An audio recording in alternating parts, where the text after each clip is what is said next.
Imagine crawling into bed after a long, exhausting day, only to find your blanket crawling too. Tonight, we step into the drafty inns and crowded cabins of colonial America, where a night's rest meant sharing a bed with total strangers and unwelcome guests like fleas, lice, and bedbugs. Privacy was rare, warmth was shared, and sleep was often just survival. Discover a bedtime world where comfort took a back seat to necessity, and hygiene was barely a whisper. If calmly told, tales of gritty, forgotten bedtime routines help ease your mind. You're in the right bed tonight.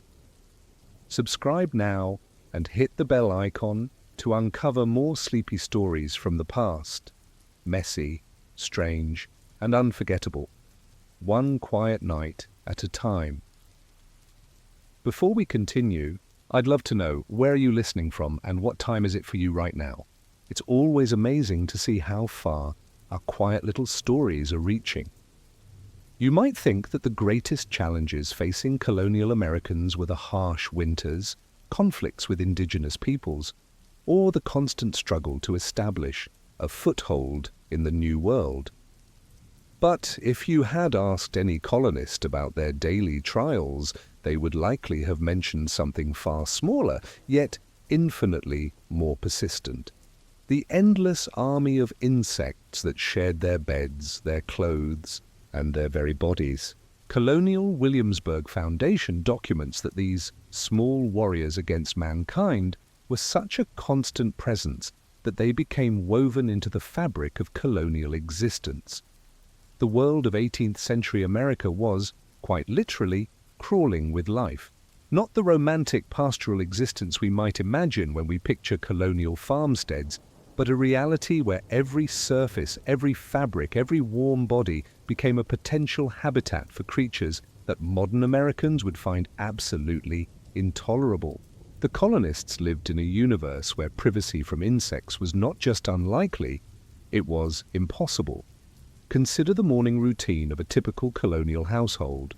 As dawn broke through the single-pane windows of a one-room dwelling, the family would begin to stir from their shared sleeping arrangements. But they would not rise alone. World History Encyclopedia notes that adults slept on beds of wood slats and thatch, while children slept on mats on the floor. These humble sleeping surfaces, while practical and affordable, provided perfect breeding grounds and hiding places for an entire ecosystem of parasitic insects. The most persistent of these, unwelcome bedmates, were fleas. Unlike their modern descendants, which we primarily associate with pets, colonial-era fleas were equal opportunity tormentors. They inhabited human clothing, bedding, and hair with the same enthusiasm they showed for livestock and domestic animals. Whitby Museum explains that fleas were a common problem for all classes and would gladly live in beds, inside wigs, on pets, and everyone was prey to them. The flea's life cycle made them particularly difficult adversaries. Female fleas could lay dozens of eggs in the cracks between floorboards, in the straw of mattresses, or in the folds of clothing.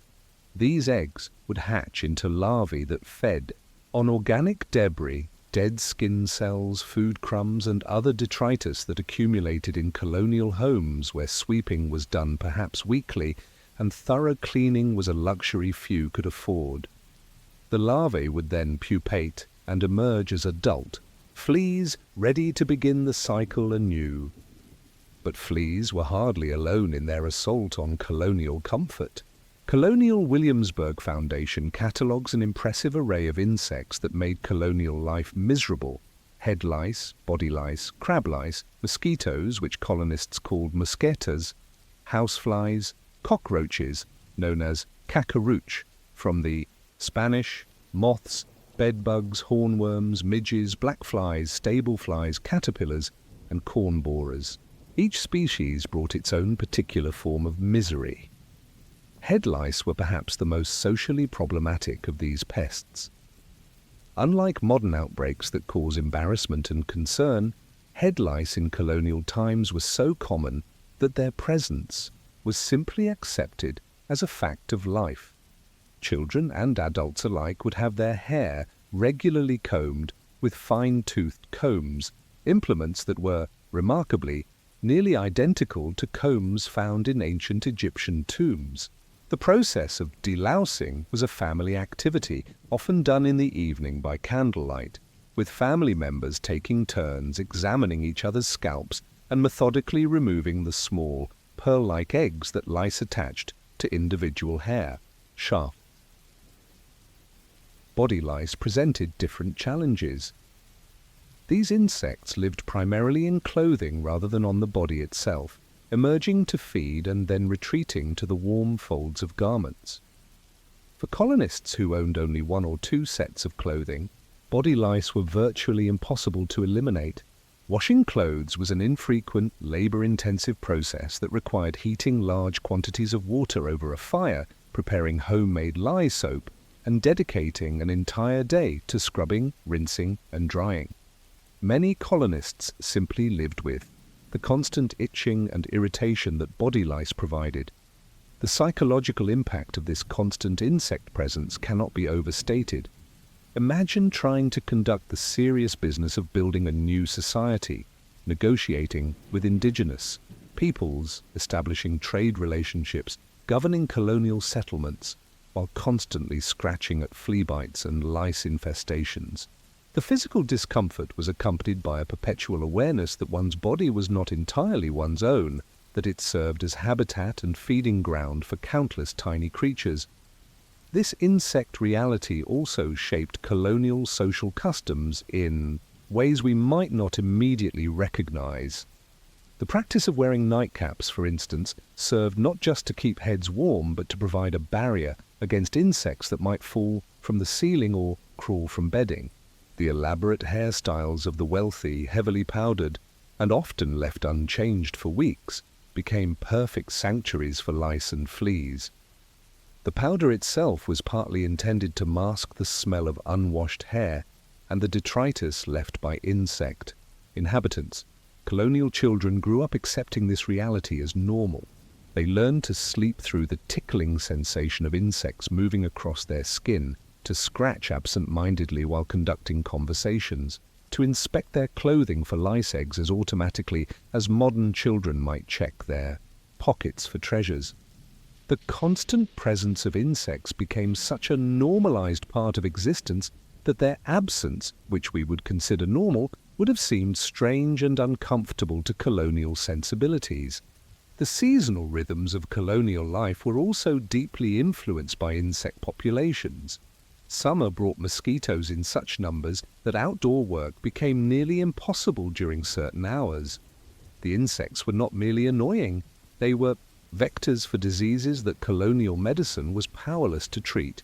Autumn brought relief from some flying insects, but also the indoor concentration of fleas and lice as families moved their activities inside and gathered around fireplaces for warmth. Winter offered the only partial respite from insect torment as cold temperatures slowed reproduction and killed some adult insects. But this respite was incomplete. Fleas and lice could survive in the warm microenvironments created by human bodies and heated homes. The approach of spring brought both anticipation and dread, as colonists knew that warming temperatures would trigger explosive insect reproduction. What methods did colonial Americans develop to combat this omnipresent threat? The answers reveal a fascinating mixture of practical knowledge, folk wisdom, and desperate improvisation. Some techniques showed remarkable understanding of insect behavior, while others reflected the limited scientific knowledge of the era. But all of these methods shared one characteristic. They required constant vigilance and effort, making pest control not an occasional chore, but a daily necessity. The question of how colonial Americans managed to function, to build communities, raise families, and establish the foundations of a new nation while living in such intimate contact with insects raises profound questions about human adaptability and the relative nature of comfort. Their ability to accept and cope with conditions that would drive modern Americans to distraction speaks to a fundamentally different relationship with the natural world, one in which humans were clearly not the dominant species in their own homes. The morning ritual in a colonial household began not with coffee or contemplation, but with the methodical search and destroy mission that would occupy much of each day, the endless battle against insects. As colonial families emerged from their shared sleeping arrangements, they would begin the tedious process of inspecting their bodies, their clothing, and their bedding for the evidence of nighttime insect activity. This was not a matter of occasional concern. It was daily necessity for survival in a world where ignoring insect problems could lead to serious illness, social embarrassment, or complete infestation of one's home. The most immediate concern upon waking was the flea count. Fleas, unlike many other insects, were most active during the night, when they would emerge from their hiding places in mattress straw, floor cracks, and clothing folds to feed on sleeping humans. Colonial Williamsburg Foundation documents that colonists developed remarkable skill at detecting flea infestations through both visual and tactile examination. A trained eye could spot the tiny dark specks against pale skin or white linen, while experienced fingers could feel the characteristic raised bumps that marked flea bite locations. The techniques for dealing with fleas revealed both the ingenuity and desperation of colonial pest control. The most direct method was manual removal, a painstaking process that required good lighting, sharp eyesight, and considerable patience. Families would position themselves near windows or oil lamps and systematically examine each other's bodies, clothing, and hair. The fleas, when caught, were typically crushed between thumbnails, producing a characteristic snapping sound that became as familiar to colonial ears as the buzzing of flies. But manual removal was only the beginning of colonial flea control. More sophisticated colonists employed various forms of bait and trapping. Whitby Museum describes elaborate flea trap devices that became fashionable accessories in the 18th century. These devices consisted of a hollow, perforated, cylindrical tube, sometimes ornately carved and made of silver or ivory. Inside the tube was a small rod tuft of fur or a piece of cloth that would be smeared with a few drops of blood to attract the fleas, along with fat and or honey resin designed to make the fleas stick fast to it as they crawled inside. The flea trap was worn as jewelry, on a ribbon as a necklace, hanging down inside a dress, transforming pest control into a form of personal adornment. This innovation, first designed by German Dr. Franz Ernst Brückmann in the early 1700s, represented the colonial period's characteristic blending of necessity and fashion. Wealthy colonial women could combat their flea problems while displaying their prosperity through ornately carved ivory or silver devices. The placement of these traps revealed sophisticated understanding of flea behavior. The devices were positioned inside clothing, close to the warm skin that fleas found irresistible. The blood and honey bait mixture exploited the fleas' feeding preferences, while the sticky resin prevented escape once the insect entered the perforated container. The traps could also be placed in beds overnight to capture fleas that emerged during sleeping hours. Less affluent colonists developed their own trapping techniques using locally available materials. Colonial Williamsburg Foundation documents a folk remedy that involved chopping red-capped toadstools with the white dots and soak them overnight in a bowl of milk to let hungry flies poison themselves in the morning. This technique exploited the natural toxins found in certain mushrooms, creating a deadly bait that could eliminate large numbers of flying insects. For flying pests like mosquitoes and flies, colonists developed environmental controls that required no special equipment. Burning certain materials could create smoke that repelled insects. Dried herbs, animal dung, and specific types of wood all served this purpose. The practice of hanging hornets' nests in kitchens served dual purposes. The empty nests were believed to discourage flies from entering the space, while also deterring unwanted human visitors who might interpret the nest as a sign of a poorly maintained household. The treatment of lice required different strategies, as these insects lived in much closer proximity to their human hosts. Head lice were combated through regular combing with fine-toothed implements that could catch and remove both adult insects and their eggs. The combs used for this purpose were remarkably sophisticated tools, with teeth spaced precisely to catch lice while passing through human hair. The process was time-consuming and often uncomfortable, requiring family members to sit still for extended periods while others methodically worked through their hair section by section. Body lice presented greater challenges because they lived primarily in clothing rather than on the body itself. The insects would emerge from clothing folds to feed on blood, then retreat to the warm, dark spaces in garments. For colonists who owned limited clothing, the standard remedy was regular, washing with harsh lye soap and very hot water. The washing process itself was an ordeal.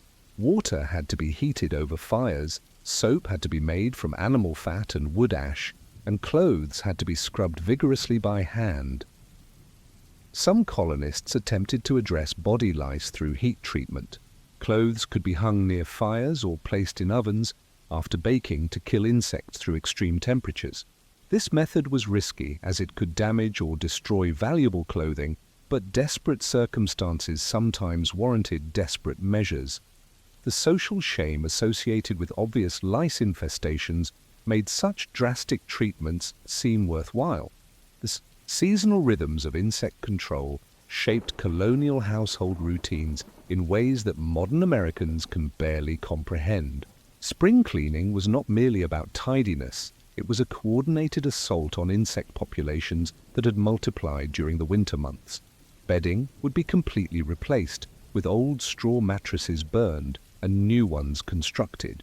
Floors would be scrubbed with lye solutions, walls would be whitewashed, and every piece of fabric in the household would be washed, dried, and thoroughly inspected. Summer required constant vigilance against flying insects.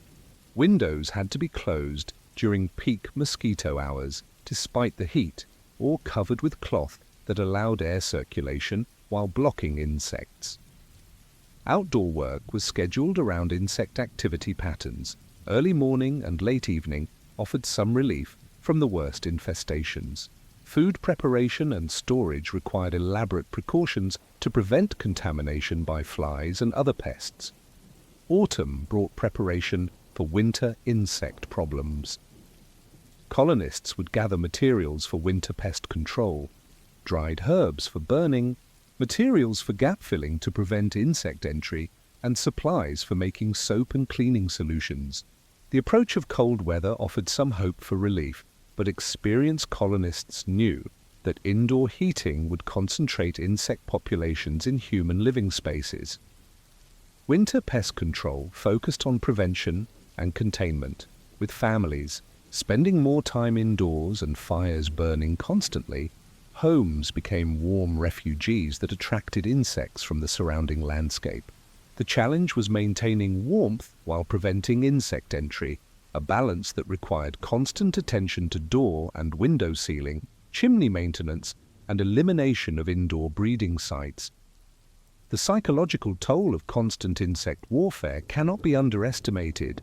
Colonial diaries and letters contain frequent references to sleepless nights, constant itching, and the exhaustion that came from perpetual vigilance against insect attack.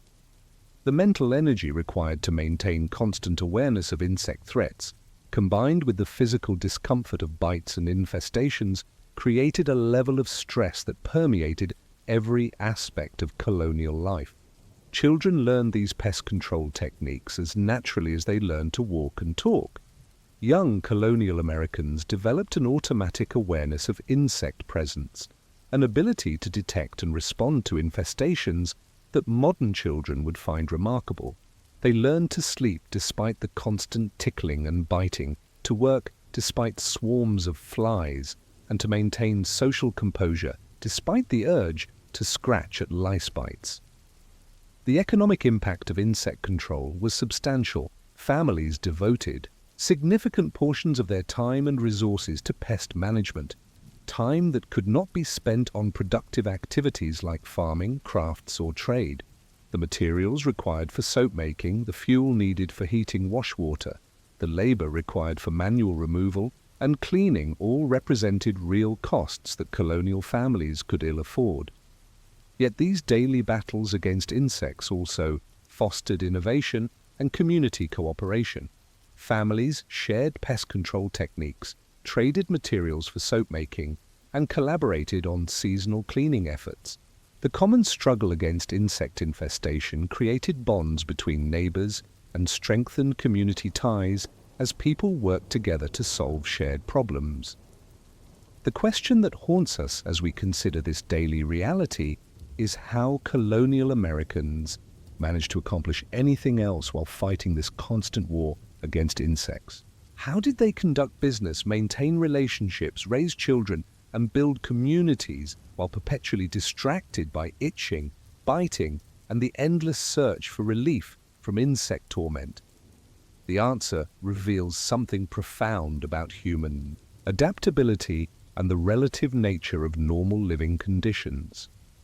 As colonial Americans exhausted the practical methods of insect control, the manual removal, the elaborate traps, the washing and cleaning routines, they turned increasingly to the vast reservoir of folklore, superstition, and traditional remedies that had been passed down through generations of European peasants. These methods ranged from the merely ineffective to the bizarrely elaborate, revealing both the desperation of people seeking relief and the limited scientific understanding of the era. Yet within this collection of folk remedies lay fascinating insights into human psychology, the transmission of cultural knowledge, and the lengths to which people will go when facing persistent, seemingly insurmountable problems. Colonial Williamsburg. Foundation documents some of the more extraordinary folk remedies that colonial Americans inherited from their European ancestors. These techniques often traced their origins to classical antiquity, particularly to the works of Pliny the Elder, whose first-century writings continued to influence pest control practices 18 centuries later. Pliny had taught that a toad nailed to a granary door would scare away weevils, and a mare's skull on a post would shoo caterpillars from a garden. The persistence of such beliefs reveals something profound about how traditional knowledge was transmitted in pre-scientific societies. These remedies survived not because they were effective, but because they provided psychological comfort and a sense of agency in situations where people felt helpless. The act of nailing a toad to a granary door represented human action against natural forces, even if the action itself had no practical effect on weevil populations. Even more elaborate was Pliny's recommendation for dealing with caterpillars. Get a virgin to unbind her hair and follow you topless around your garden 3 times, and all the caterpillars will drop to the ground. This remedy combined several elements that made it appealing to desperate gardeners. It required no expensive materials. It involved ritual behavior that created a sense of ceremony and importance, and it placed responsibility for success or failure on factors beyond the gardener's control, the virginity and willingness of the participant. Colonial Americans adapted these classical remedies to their New World circumstances, often with creative modifications that reflected local conditions and available materials. The mushroom and milk fly trap represented one such adaptation. Colonists recognized that certain fungi contained toxic compounds and developed a baiting system that could poison large numbers of flying insects. This technique showed genuine understanding of natural chemistry, even if the underlying principles were not scientifically understood.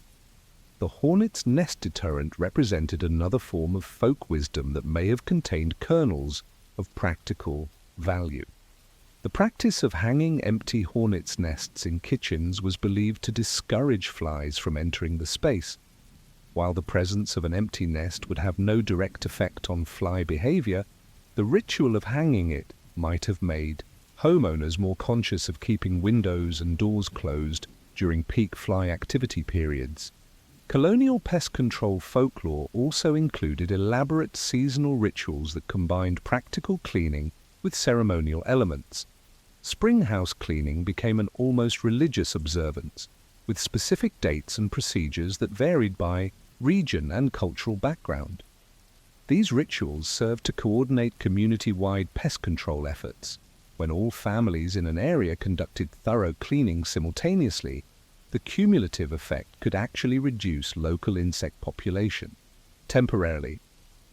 The transmission of pest control knowledge followed gendered patterns that reflected broader colonial social structures. Women typically possessed the most detailed knowledge of household insect management, as they were responsible for cooking, cleaning, and childcare, all activities that brought them into daily contact with pest problems. This knowledge was passed from mother to daughter through hands-on training that began in early childhood. Men's pest control knowledge focused more on agricultural applications, dealing with crop pests, protecting stored grain, and managing livestock parasites. The folk remedies for these applications often involved larger-scale interventions, burning fields to destroy insect eggs, introducing natural predators, or using weather patterns to disrupt insect reproduction cycles. Children occupied a special position in colonial pest control folklore. They were simultaneously the most vulnerable to insect attack and the most effective at certain types of manual removal. Children's smaller fingers could remove lice more easily than adult hands, and their sharp eyesight could detect small insects that adults might miss.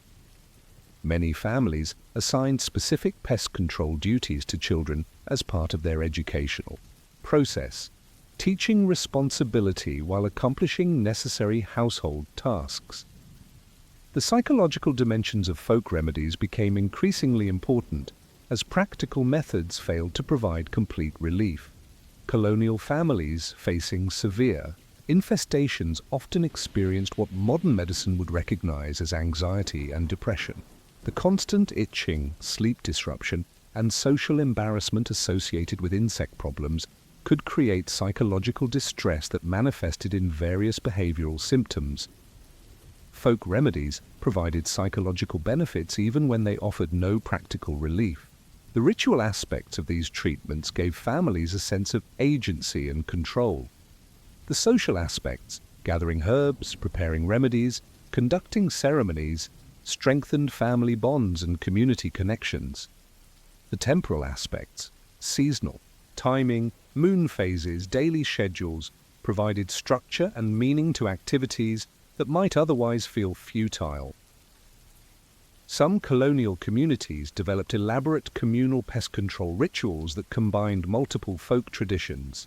These events served as social gatherings, knowledge-sharing sessions, and collective action against shared problems.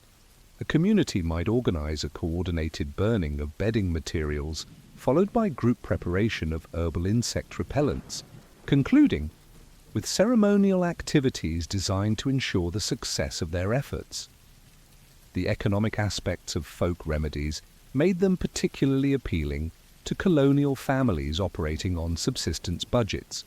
Unlike commercial pest control, products which were rarely available and prohibitively expensive when they existed, folk remedies typically used materials that could be gathered locally or produced at home.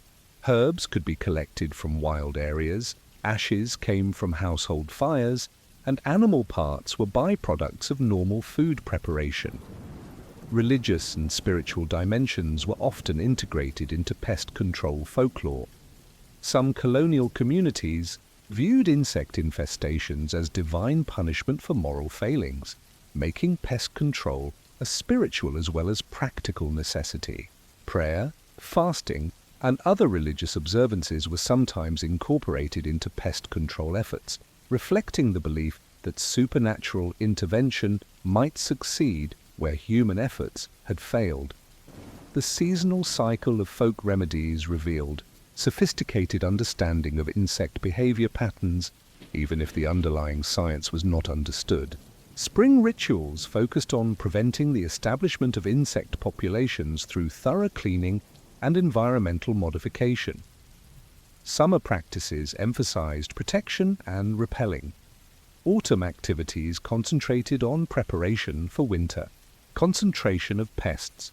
Winter methods dealt with elimination and prevention of indoor breeding. Regional variations in folk remedies reflected different cultural traditions and local environmental conditions. New England colonists, many of whom came from Northern European traditions, favored remedies that relied on harsh cleaning and environmental modification. Southern colonists, drawing from Mediterranean and African traditions, often employed herbal remedies and natural repellents. Mid-Atlantic communities, with their diverse ethnic backgrounds, developed hybrid approaches that combined multiple traditional systems. The failure of folk remedies to provide complete relief from insect problems created a fascinating psychological phenomenon: the development of acceptance and adaptation rather than continued resistance. Colonial families gradually developed what modern psychology might call learned helplessness regarding insect control. They continued to practice folk remedies not because they expected complete success, but because the rituals provided psychological comfort and social cohesion. This acceptance did not represent defeat so much as pragmatic adaptation to environmental realities. Colonial Americans developed remarkable tolerance for discomfort that modern Americans would find unbearable. They learned to sleep despite constant insect activity, to work despite swarms of flies, to maintain social functions despite obvious lice infestations. This adaptation represented a fundamentally different relationship with the natural world, one in which humans accepted their position as part of a larger ecosystem rather than as its masters. The legacy of colonial pest control folklore persisted well into the 19th and 20th centuries, long after scientific understanding had provided more effective alternatives. Some folk remedies contained enough practical value to justify their continued use. Others persisted because they served psychological and social functions that scientific methods could not replace. Still others survived simply because traditional knowledge systems resist change, even when change might be beneficial. The question that emerges from this examination of colonial pest control folklore is not whether these methods were effective. In any measurable sense, clearly, most were not.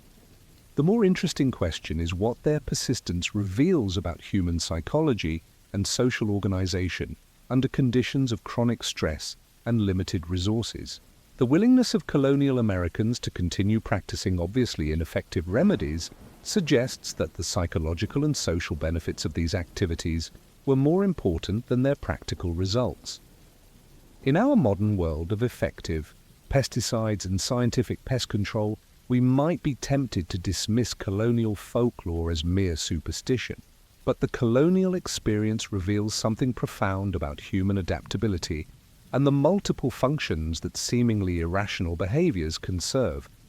The elaborate rituals, communal activities, and seasonal cycles that characterized colonial pest control created social bonds, psychological comfort, and cultural continuity that helped communities survive under conditions that would challenge modern society's fundamental assumptions about comfort and control. In the flickering candlelight of an 18th century tavern, 4 complete strangers would routinely settle into a single bed, arranging themselves head to foot to maximize space while minimizing the awkwardness of sharing intimate sleeping quarters with people they had never met before that evening. This scene, which would strike modern Americans as either scandalous or simply impossible, represents one of the most fundamental differences between colonial and contemporary American life: the complete absence of privacy as we understand it today. Atlas Obscura documents that entire families would pack together on a single mattress, plus guests. Servants often slept alongside their mistresses, and strangers frequently shared a bed while traveling. The practice of communal sleeping arose, not from choice, but from the harsh realities of colonial existence. In a world where beds were expensive luxury items, where heating fuel was scarce and precious, where inn space was limited and costly, the sharing of sleeping quarters represented basic economic survival rather than social custom. World history. Encyclopedia notes that most colonial homes consisted of a single room, sometimes with a loft, with a fireplace at one end, dirt floors and open windows, as glass was very expensive. In such circumstances, the question was not whether family members would share sleeping space, but how many people could reasonably fit in the available area. The construction and cost of colonial beds made individual sleeping arrangements impossible for all but the wealthiest families. Beds consisted of wooden frames supporting a platform of rope or wooden slats, topped with mattresses stuffed with straw, corn husks, or, for the fortunate, feathers. The entire construction represented a significant investment of time and materials. Most families could afford only one proper bed, which became the domain of the parents, while children, servants, and guests arranged themselves on pallets, mats, or simply shared the main sleeping surface. The economic calculations that governed sleeping arrangements were brutally practical. Passion for the Past describes how it was a usual practice for paying customers to share room and beds with other travelers, and this practice went on into the later part of the 19th century. Tavern keepers maximized their profits by accommodating as many paying guests as possible in their limited bed space. A traveler who insisted on private accommodations would pay premium prices that few could afford. The thermal necessity of shared sleeping cannot be overstated in an era before central heating, adequate insulation, or readily available bedding. Materials. Colonial Americans faced winters that could be genuinely life-threatening, with indoor temperatures often dropping to levels that would be dangerous for solitary sleepers. Passion for the Past explains that in the winter-time, however, sleeping two or more to a bed was practical for the purpose of generating heat. Without central heating, the area around the fireplace was the only truly warm spot, so multiple sleeping partners was a popular way of gaining warmth. The arrangement of shared sleeping quarters followed strict protocols that balanced practical necessity with social propriety. Atlas Obscura documents that large families assigned spots to each member according to age and gender. The British called this to pig. This systematic approach to bed sharing ensured that everyone understood their position and responsibilities within the shared sleeping space. Family sleeping arrangements typically placed the husband and wife in the center of the bed, with children arranged by age and gender around them. Infants slept between parents or in cradles positioned immediately beside the bed. Young children occupied the foot of the bed or were arranged along the edges. Older children might sleep on trundle beds that could be stored under the main bed during the day or on pallets arranged on the floor nearby.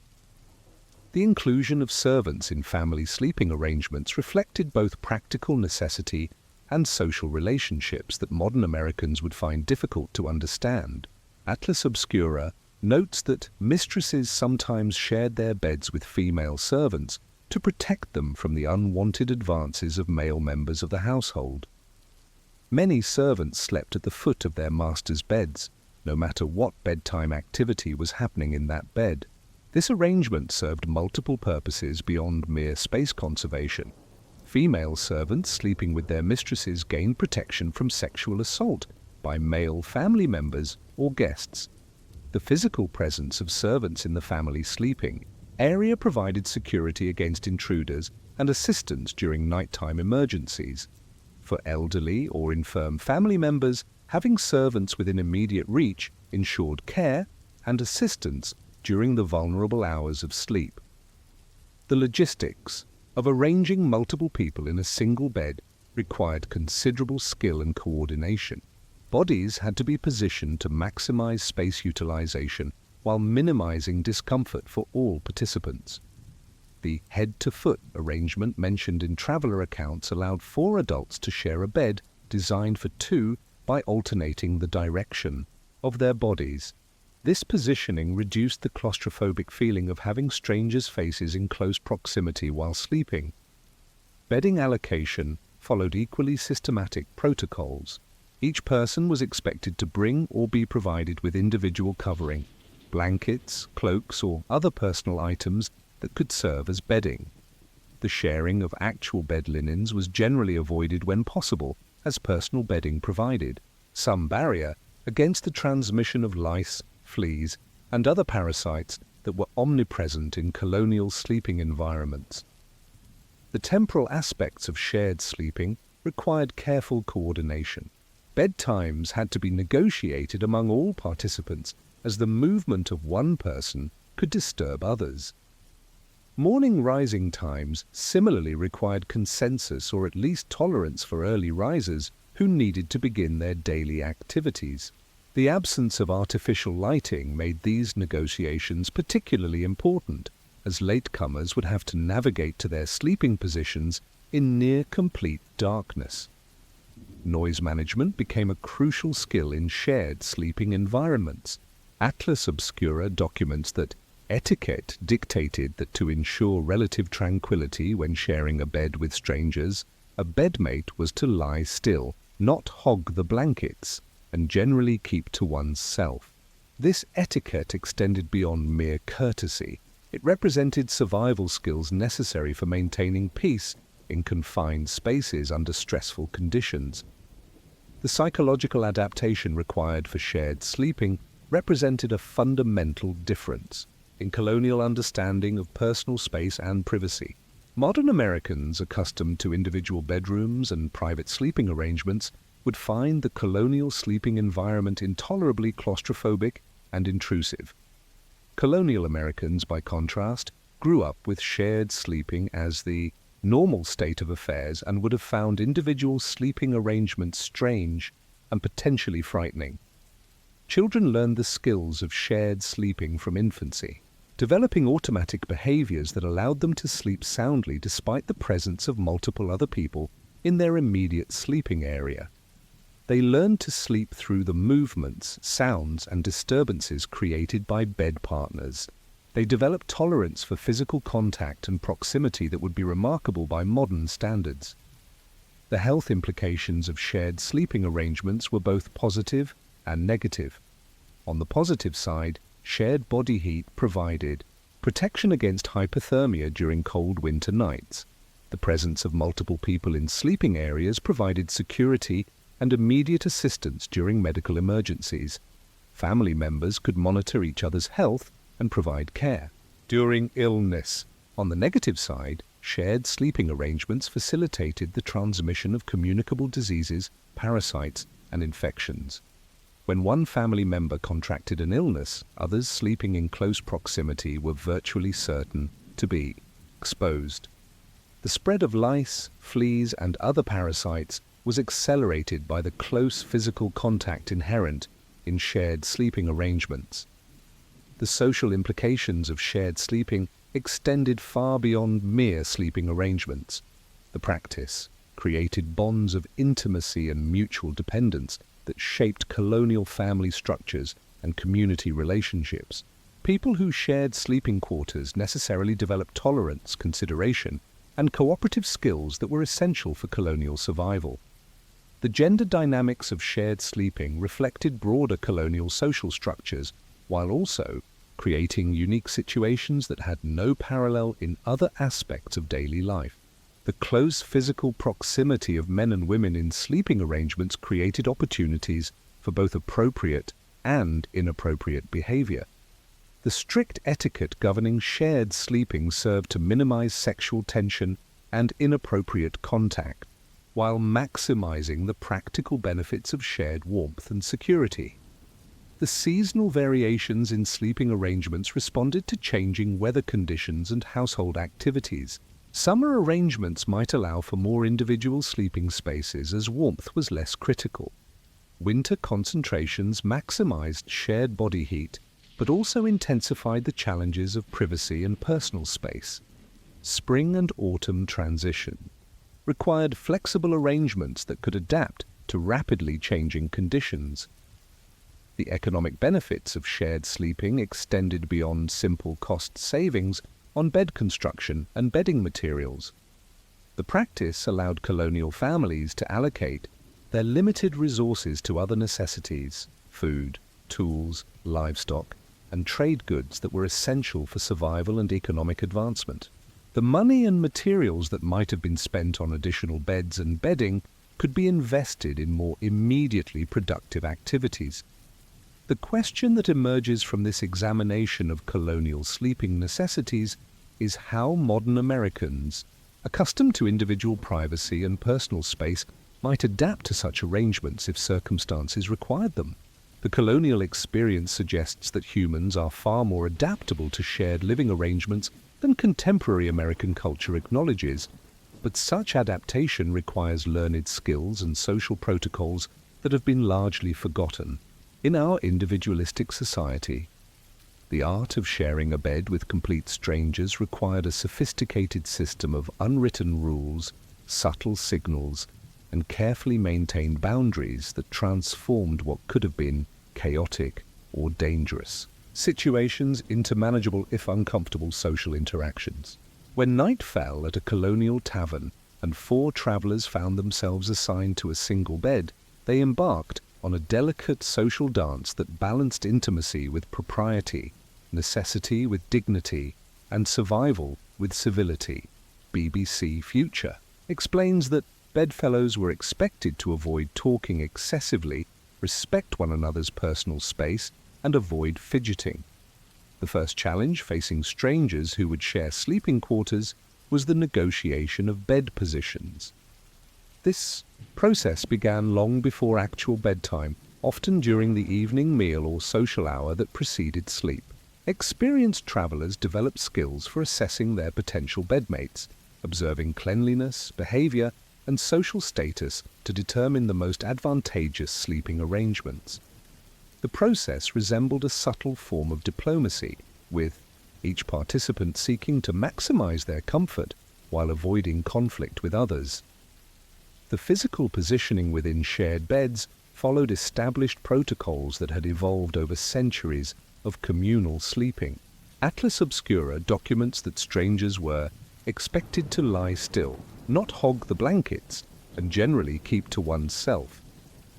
The head-to-foot arrangement that allowed 4 people in a 2-person bed required careful coordination of body sizes and sleeping preferences. Larger individuals typically claimed the more spacious middle positions, while smaller travelers occupied the potentially cramped foot areas. The establishment of personal boundaries within shared sleeping space required constant vigilance and mutual cooperation. Each sleeper needed to maintain awareness of their body position throughout the night, avoiding movements that might encroach on their neighbor's allocated space. This required a level of sleep discipline that modern Americans are accustomed to. Unlimited movement during sleep would find extremely difficult to maintain. Conversation protocols within shared beds reflected broader colonial social hierarchies while acknowledging the unusual intimacy of the sleeping arrangement.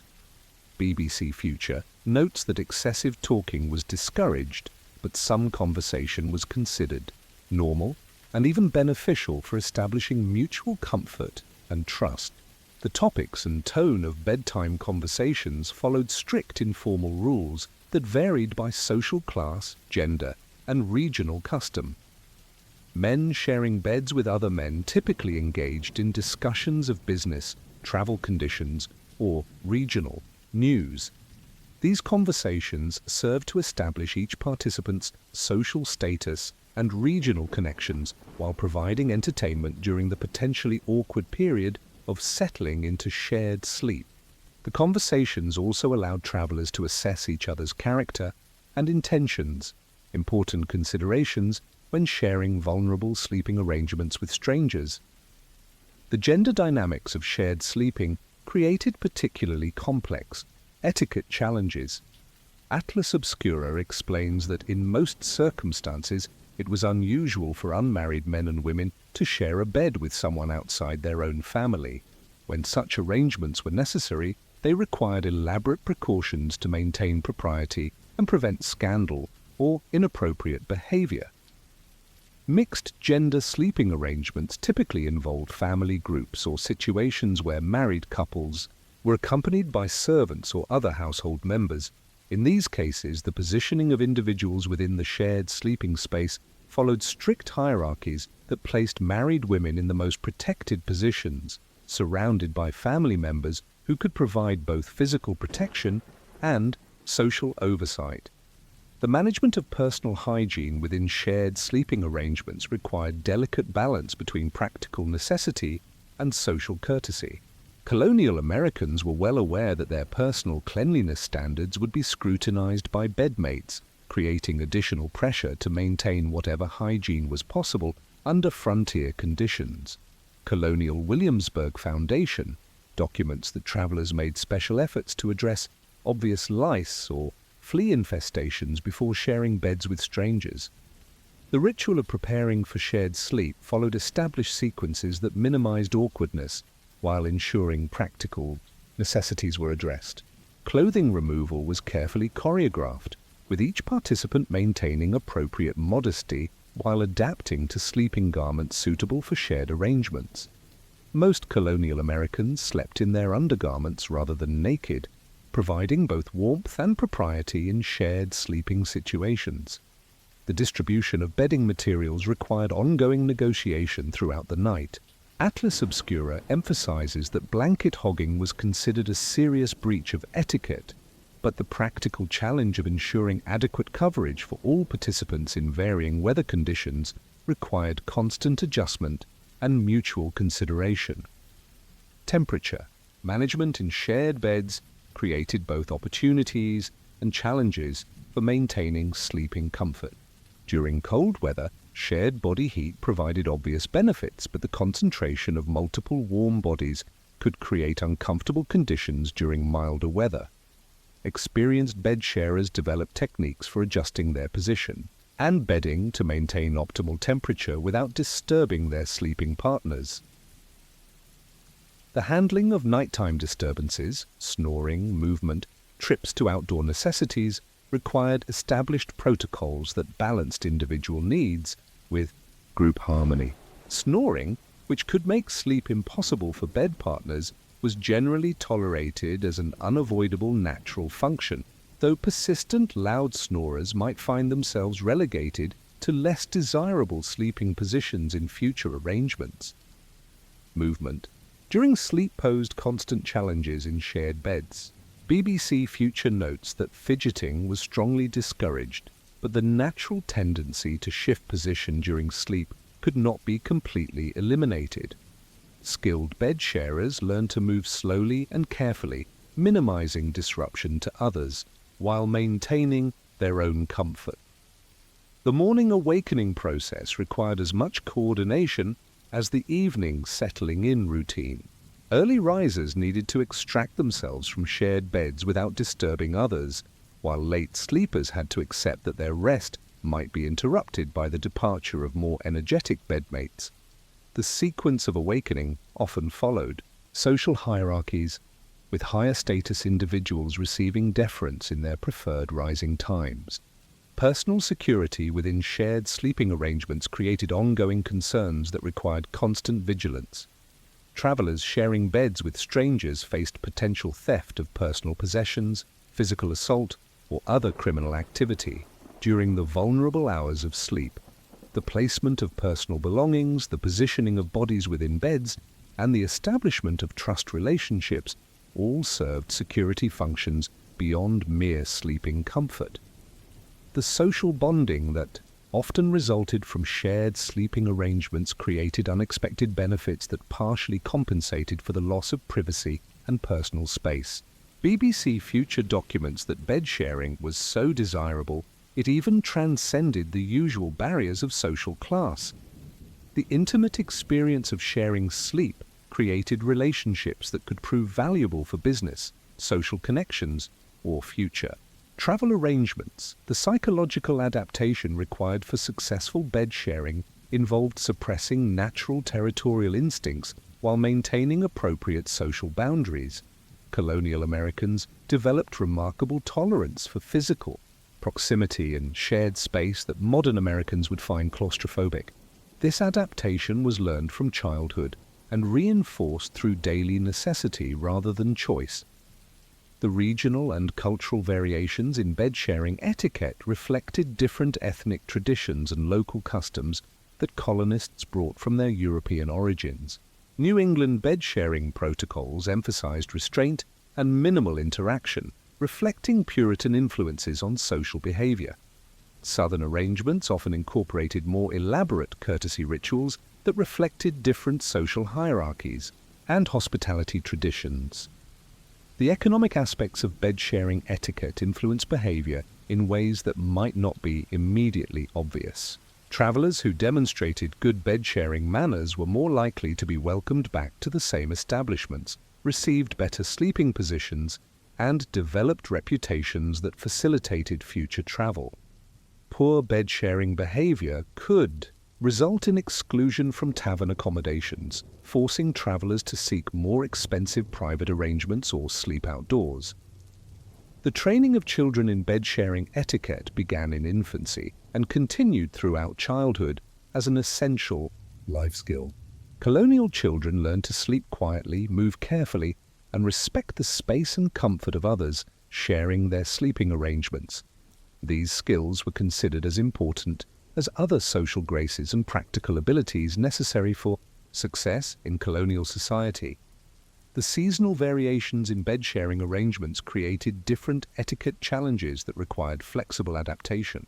Summer sleeping arrangements might allow for more individual space and less intimate contact, while winter necessities forced closer physical proximity and greater tolerance for shared body heat. The etiquette governing these arrangements adapted to changing conditions while maintaining basic principles of mutual respect and consideration. The question that emerges from examining colonial bed-sharing etiquette is whether modern Americans retain the social skills necessary for such intimate cooperation with strangers. The colonial experience suggests that humans are capable of developing sophisticated protocols for sharing intimate space when necessity requires it, but such skills must be learned through practice and social reinforcement that contemporary American culture rarely provides. Financial calculations that drove colonial bed-sharing arrangements reveal a harsh economic reality where privacy was quite literally a luxury that most Americans could not afford. A private room at a colonial tavern might cost as much as a laborer's entire weekly wage, making shared accommodations not merely preferable but absolutely necessary for all but the wealthiest travelers. Passion for the past documents that only the very rich could afford a private room, even if one was available, and such rooms were rarely available even for those who could pay premium prices. The tavern economy of colonial America operated on razor-thin profit margins that forced innkeepers to maximize the use of every available space. A typical tavern might have only 2 or 3 actual bedrooms, but these spaces would accommodate 8 to 12 paying guests through careful arrangement of shared beds and floor pallets. The mathematics were brutal but simple. A tavern that could house 12 guests in 3 rooms generated 4 times the revenue of one that provided individual accommodations, allowing innkeepers to offer affordable lodging while maintaining profitable operations. This economic pressure created a complex system of pricing that reflected not just the quality of accommodations, but the social status and negotiating power of individual travelers. Passion for the past explains that sleeping arrangements followed economic hierarchies. In the more rural, smaller taverns, the traveler many times found themselves sharing a room and a bed with the tavern keeper's family. Paying guests who shared the family bed received the safest, warmest, and most comfortable accommodations, while those relegated to public rooms faced greater discomfort and risk. The gradations of tavern accommodations reflected precise economic calculations. The most expensive option, a shared bed in the tavern keeper's private family room, offered maximum security, warmth, and personal attention. Mid-level pricing provided access to beds in semi-private rooms shared with other paying guests. The cheapest accommodations involved sleeping on floor pallets in public rooms, where guests faced maximum exposure to theft, assault, and other dangers. The seasonal economics of tavern operation created additional complications for travelers seeking affordable lodging. Winter travel was both more dangerous and more expensive, as heating costs and weather-related delays increased operating expenses while reducing customer volume. Summer travel brought crowds that could overwhelm available accommodations, driving up prices through simple supply and demand dynamics. The regional variations in tavern pricing reflected different economic conditions and competitive pressures. Urban taverns in established cities like Philadelphia, Boston, and New York could charge premium prices due to higher demand and operating costs. Rural taverns often operated as part of larger agricultural or commercial enterprises, allowing them to offer lower prices while supplementing income through other activities. The dangers associated with shared accommodations extended far beyond mere discomfort or inconvenience. Passion for the past cites the experience of Benjamin Bullivant, who endured a sleepless night when he was disturbed by some privateers who brought their girls thither to make merry and were so till 2 a.m. in the same room where I was in bed. This account illustrates several categories of risk that colonial travelers faced in shared accommodations. The presence of privateers, essentially legalized pirates, introduced elements of violence and lawlessness that could quickly escalate beyond mere noise disturbance. The prostitutes who accompanied them brought additional risks of theft, disease transmission, and moral corruption that concerned respectable travelers. The consumption of alcohol that typically accompanied such merrymaking increased the likelihood of violence, accidents, and inappropriate behavior. Theft represented the most common and persistent danger of shared accommodations. Travelers necessarily carried their most valuable possessions with them, as there were no banks, security deposits, or reliable storage facilities available during colonial travel. Money, jewelry, important documents, and trade goods had to be kept within arm's reach during sleep, making them vulnerable to theft by bedmates, other guests, or tavern employees. The strategies for protecting personal property during shared sleep required constant vigilance and careful planning. Experienced travelers developed techniques for concealing money and valuables within their clothing or bedding, often distributing their wealth among multiple hiding places to minimize losses from any single theft. Some travelers slept with their most valuable possessions physically attached to their bodies, though this created discomfort that could interfere with necessary rest. Personal safety concerns extended beyond theft to include physical assault, sexual attack, and even murder. The absence of effective law enforcement in many colonial areas meant that travelers who were robbed or assaulted had little recourse for recovering their property or obtaining justice. The anonymity of tavern guests made it difficult to identify perpetrators or hold them accountable for their actions. The health risks associated with shared accommodations were numerous and serious. Colonial Williamsburg Foundation documents the omnipresence of lice, fleas, and other parasites in colonial bedding. Travelers sharing beds with strangers faced virtual certainty of exposure to these pests, along with any diseases they might carry. The close physical proximity required for shared sleeping also facilitated transmission of respiratory illnesses, skin conditions, and other communicable diseases. The moral and social risks of shared accommodations created particular concerns for respectable families and individuals seeking to maintain their reputations. Association with disreputable travelers could damage one's social standing, while exposure to inappropriate behavior could compromise moral character or create scandal. Young people were particularly vulnerable to corruption through exposure to gambling, drinking, prostitution, and other vices that were common in tavern environments. The psychological toll of shared accommodations affected travelers in ways that colonial Americans rarely documented but certainly experienced. The constant vigilance required for personal security, combined with the stress of sleeping in unfamiliar surroundings with unknown people, created levels of anxiety that could seriously impair rest and recovery. The lack of privacy and personal space created psychological pressure that accumulated over extended travel periods. Women faced particular dangers in shared accommodation environments that reflected broader patterns of gender vulnerability in colonial society. Atlas Obscura notes that female servants often shared beds with their mistresses specifically to protect them from the unwanted advances of male members of the household.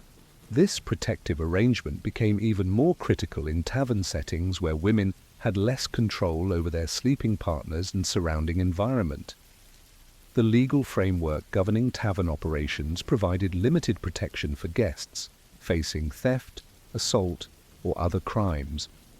Innkeepers were generally not held liable for losses suffered by guests, and the informal nature of most tavern arrangements meant that there were few written contracts or agreements that could be enforced.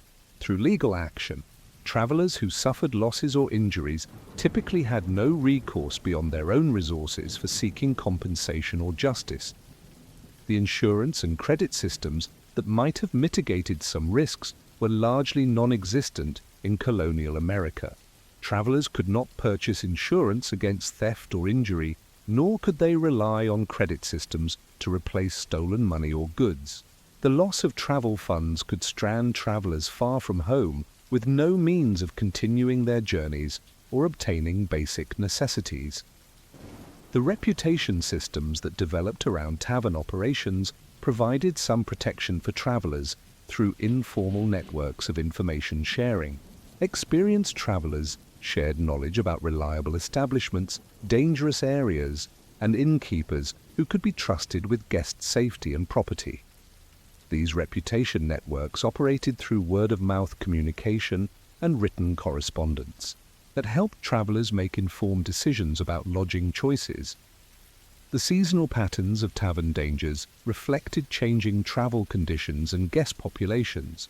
Winter travel concentrated more desperate and dangerous individuals in fewer operating establishments, increasing risks while reducing alternatives. Summer travel brought larger crowds that could overwhelm tavern security while providing more opportunities for criminal activity. The economic impact of tavern-related losses could be devastating for individual travelers and their families. The theft of trade goods could destroy a merchant's livelihood, while the loss of travel funds could prevent completion of essential business or family obligations.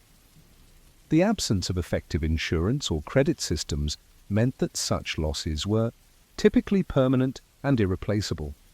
The long-term social and economic effects of dangerous tavern conditions influenced colonial development patterns and commercial relationships.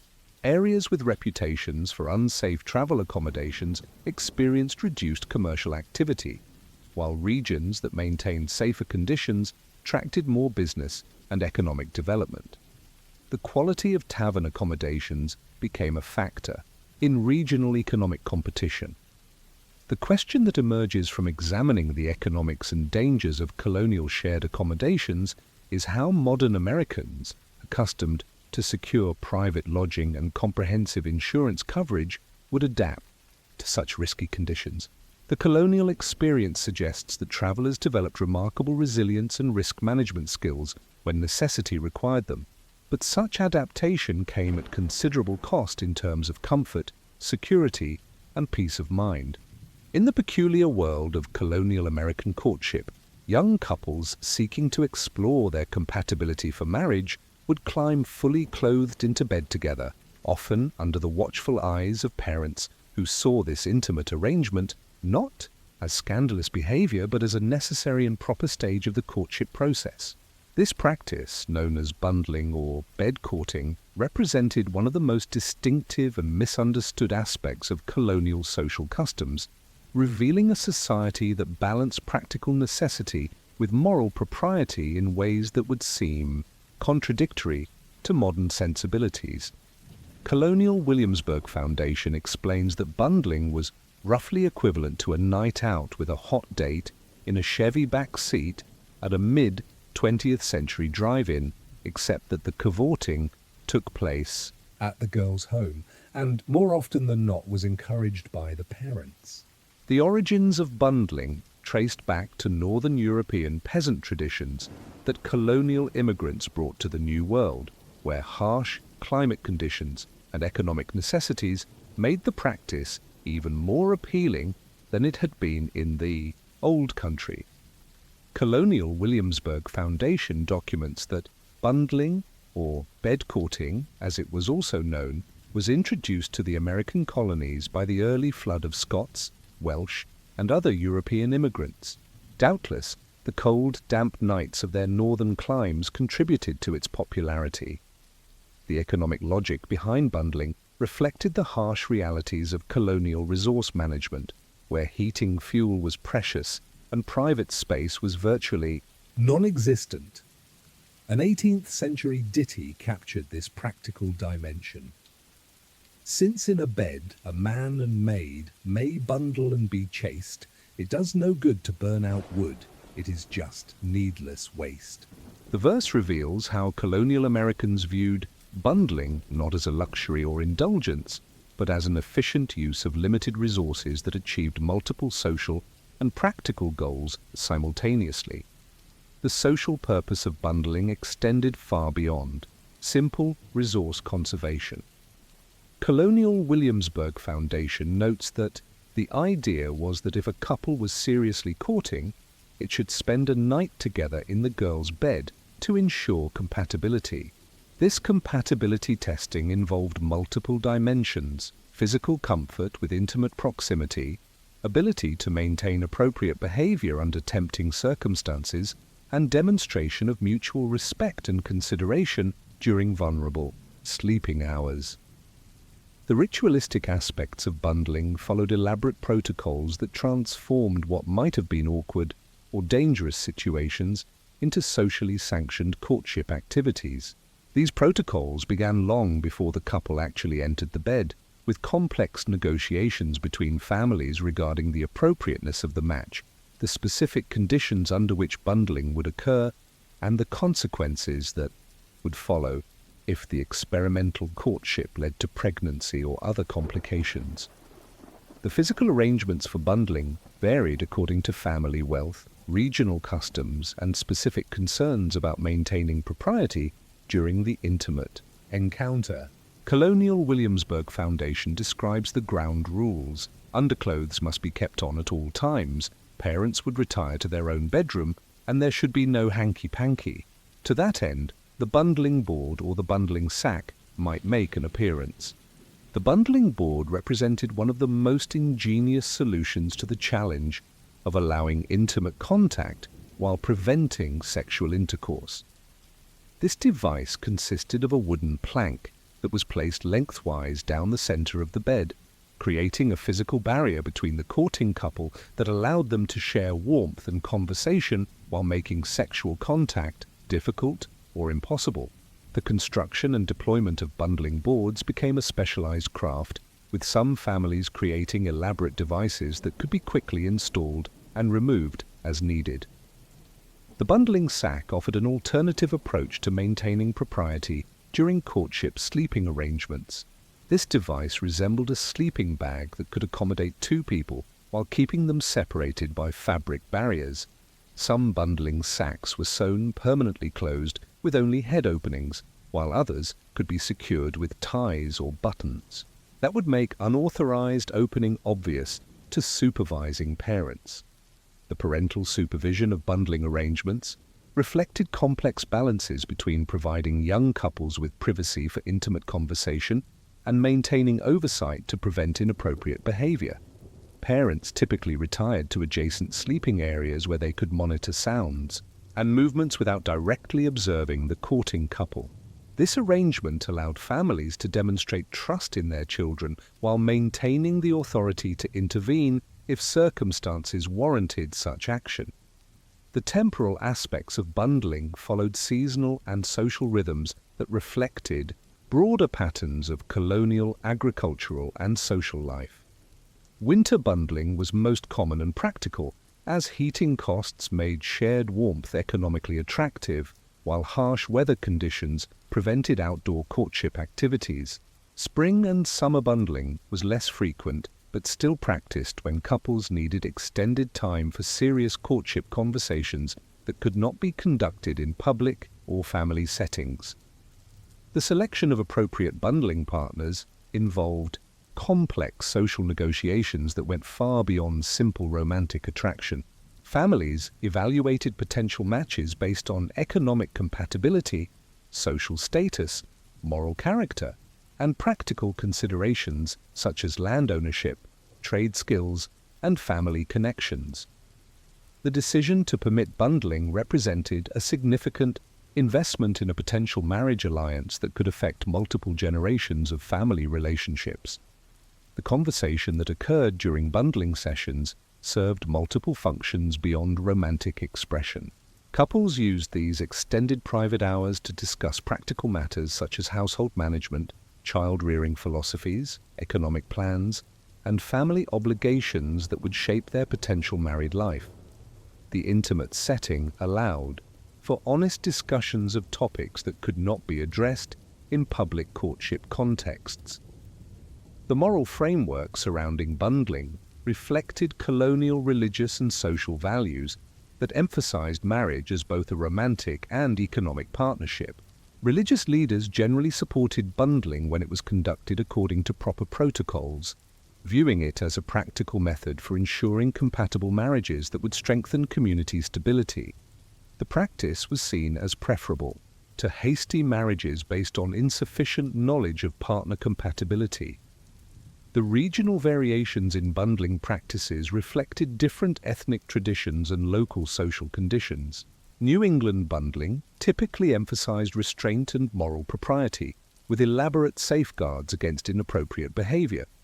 Mid-Atlantic bundling often incorporated elements from multiple European traditions, creating hybrid practices that reflected the region's ethnic diversity. Southern bundling was less common and more controversial, as plantation society developed different courtship customs that reflected its unique social hierarchies.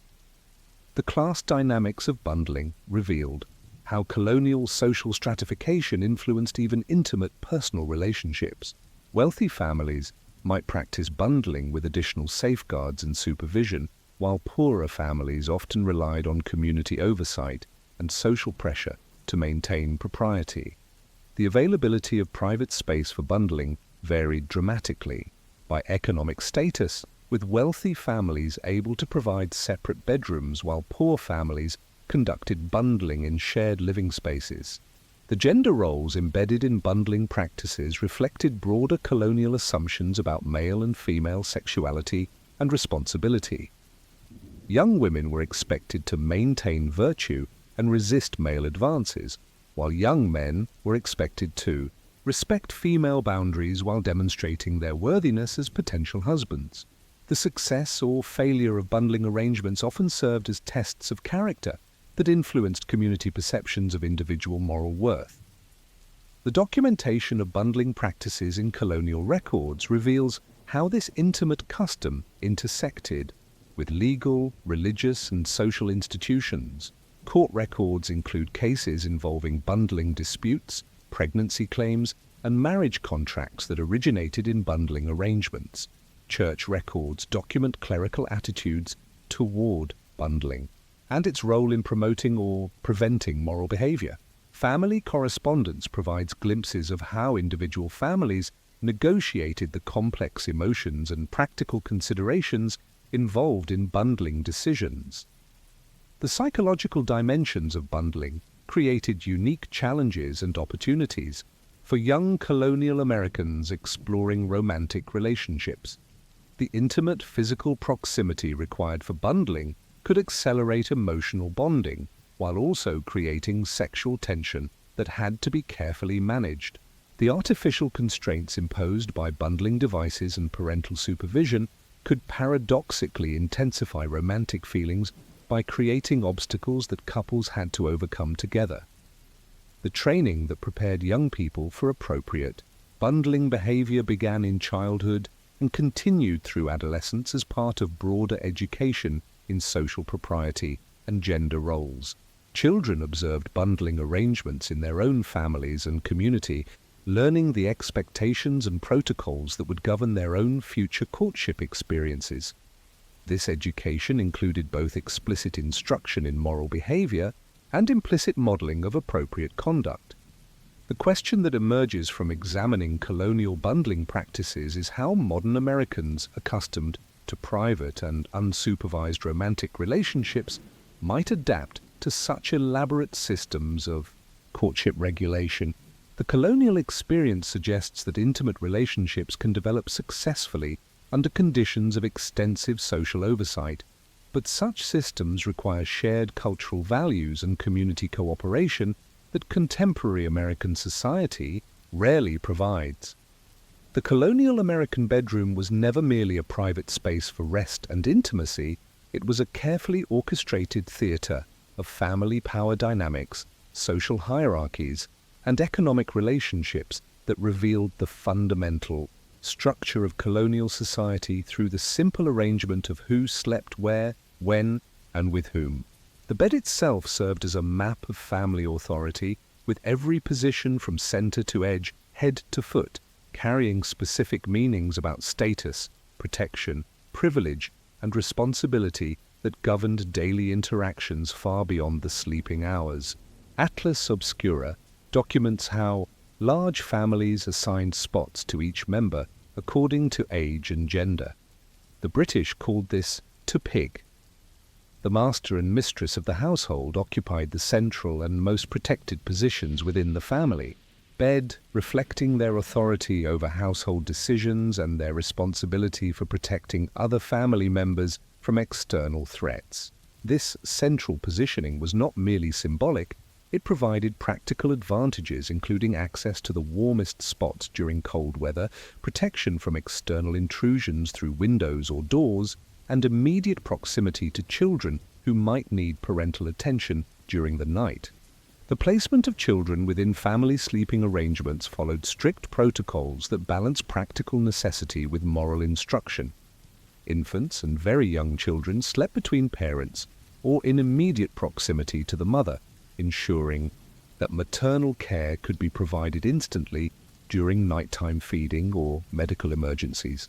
World History Encyclopedia notes that while adults slept on beds of wood slats and thatch, children often slept on mats on the floor, creating a vertical hierarchy that reflected their dependent status within the family structure. Older children occupied positions that reflected both their growing independence and their continued subordination to parental authority. Boys approaching adolescence might be assigned sleeping positions that emphasized their future roles as protectors and providers, often at the foot of the family bed where they could respond to nighttime threats or disturbances. Girls approaching marriageable age were typically positioned in the most protected areas, surrounded by family members who could monitor their virtue and safety. The integration of servants into family sleeping arrangements created complex dynamics that reflected the ambiguous position of domestic workers in colonial society. Atlas Obscura explains that mistresses sometimes shared their beds with female servants to protect them from the unwanted advances of male members of the household. Many servants slept at the foot of their masters' beds, no matter what bedtime activity was happening in that bed. Female servants sharing beds with their mistresses occupied a particularly complex position that combined intimacy with subordination.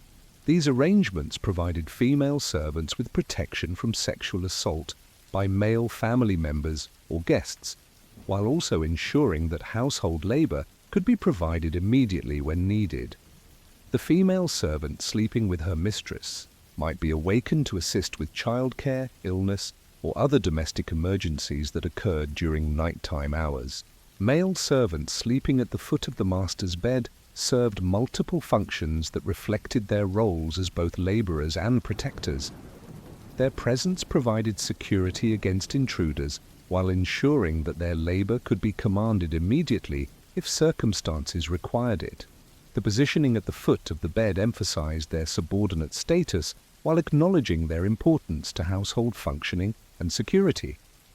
The seasonal adjustments to family sleeping arrangements revealed how economic and practical considerations influenced intimate family relationships.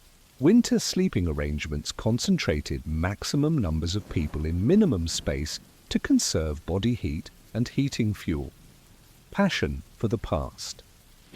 Notes that sleeping two or more to a bed was practical for the purpose of generating heat. Without central heating, the area around the fireplace was the only truly warm spot.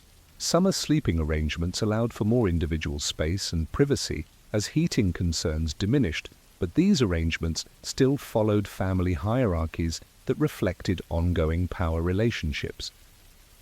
Children might be allowed to sleep in lofts or separate areas during warm weather, but their positions still reflected parental authority and family status considerations. The accommodation of guests within family sleeping arrangements required complex negotiations that balanced hospitality obligations with family security and privacy concerns. Honored guests might be invited to share the family bed, displacing children or servants to less comfortable positions. Less prestigious visitors might be assigned positions that reflected their social status relative to family members. The gender segregation within family sleeping arrangements reflected broader colonial assumptions about male and female sexuality and moral vulnerability. Adolescent boys and girls were typically separated to prevent inappropriate sexual contact, while adult women were positioned to maximize protection from male family members who might pose threats to their virtue or safety. The economic calculations that governed family sleeping arrangements extended beyond simple space conservation to reflect complex relationships between household productivity and domestic comfort. Family members whose labor was most essential to household economic survival typically received better sleeping positions, while those whose contributions were less critical might be assigned less comfortable arrangements. The disciplinary aspects of sleeping position assignments served as daily reminders of family authority relationships and behavioral expectations. Children who violated family rules might find their sleeping positions downgraded as punishment, while those who demonstrated appropriate behavior might be rewarded with improved accommodations. These adjustments served to reinforce family hierarchies and moral instruction through the intimate context of shared sleeping arrangements. The privacy negotiations within shared family bedrooms required sophisticated understanding of when and how family members could conduct personal activities without disturbing others or violating social norms. The absence of private space meant that activities such as dressing, personal hygiene, and intimate conversations had to be carefully timed and positioned to maintain appropriate modesty and family harmony. The health management aspects of family sleeping arrangements reflected both practical medical knowledge and social beliefs about disease transmission and physical vulnerability. Sick family members might be repositioned to minimize disease transmission while ensuring adequate care.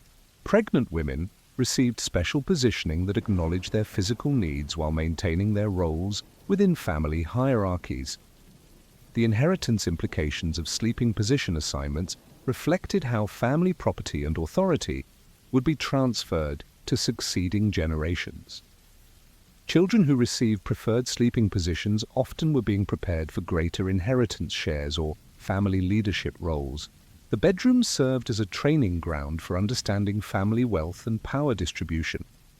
The moral instruction embedded in family sleeping arrangements taught children about appropriate social behavior, gender roles, and family obligations.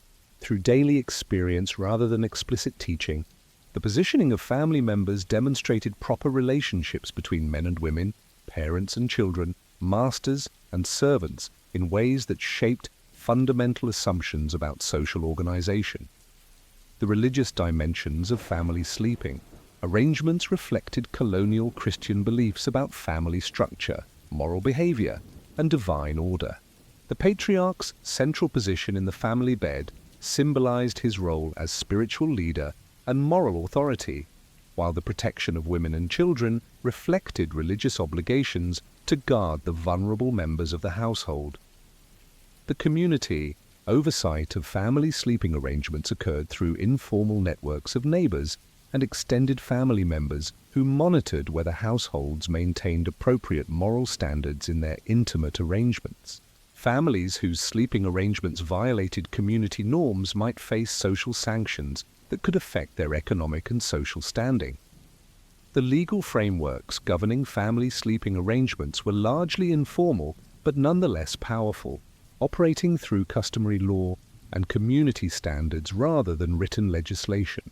Households that violated accepted norms regarding appropriate sleeping arrangements might face intervention from religious authorities, community leaders, or extended family members. The educational functions of family sleeping arrangements taught children essential life skills including cooperation, consideration for others, resource sharing, and tolerance for discomfort that would be necessary for their own future family management.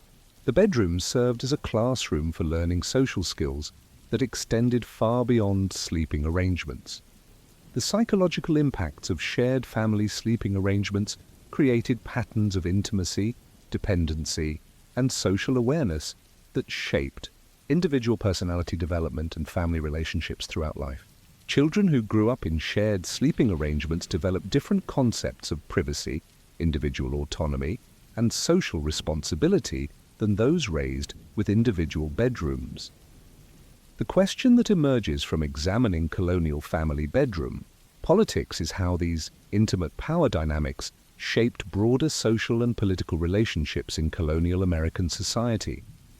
The bedroom served as a microcosm of larger social hierarchies, suggesting that the foundations of colonial social organization were reinforced daily through the most intimate aspects of family life. The transformation of bundling from an accepted courtship practice to a source of moral controversy reveals how colonial American society struggled to balance practical necessity with evolving standards of sexual propriety, ultimately creating a complex system of intimate regulations that governed not just romantic relationships, but the fundamental structure of colonial family life.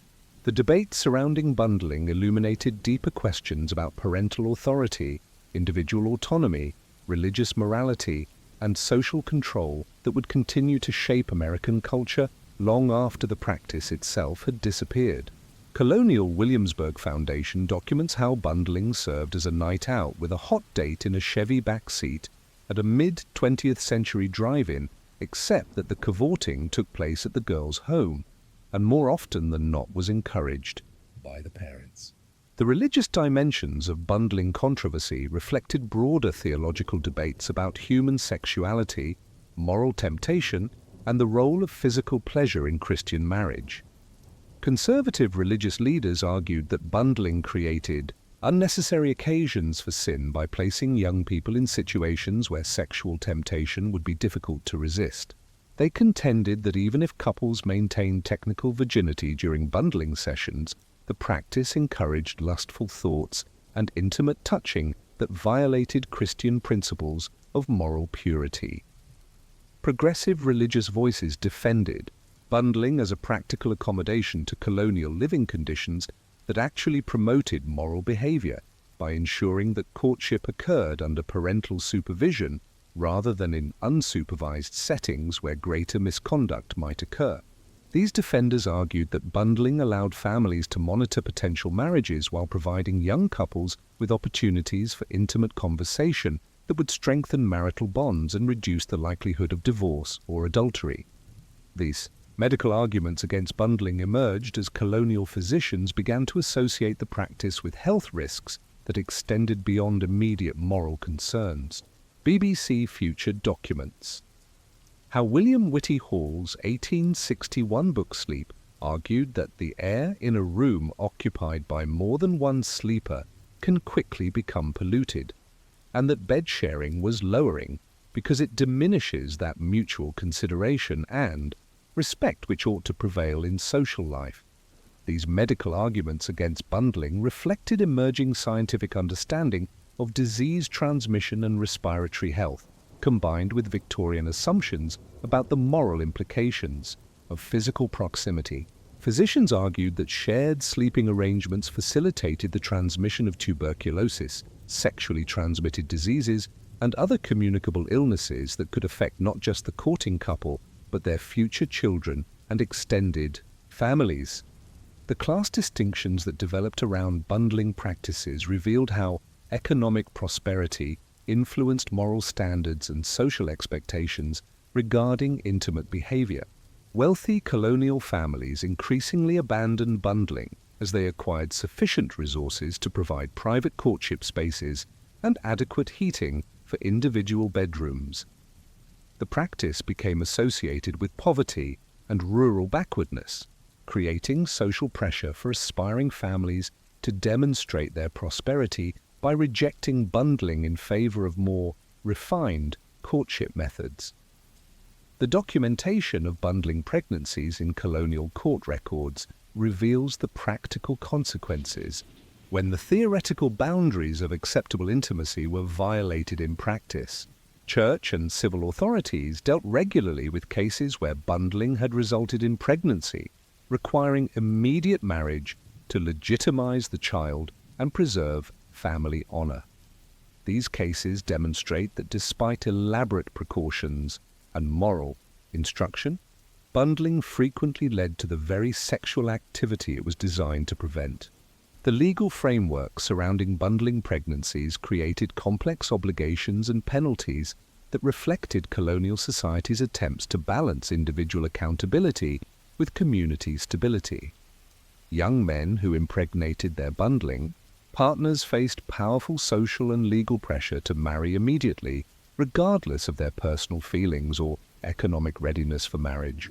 The alternative, abandoning a pregnant woman, carried severe social sanctions that could destroy a man's reputation and economic prospects.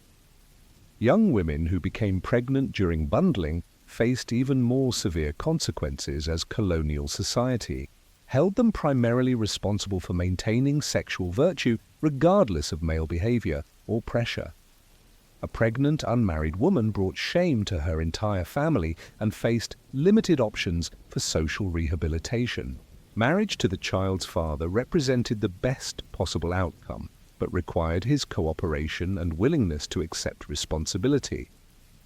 The community oversight of bundling arrangements operated through informal networks of neighbors, relatives, and religious authorities who monitored local families for compliance with moral standards and social expectations.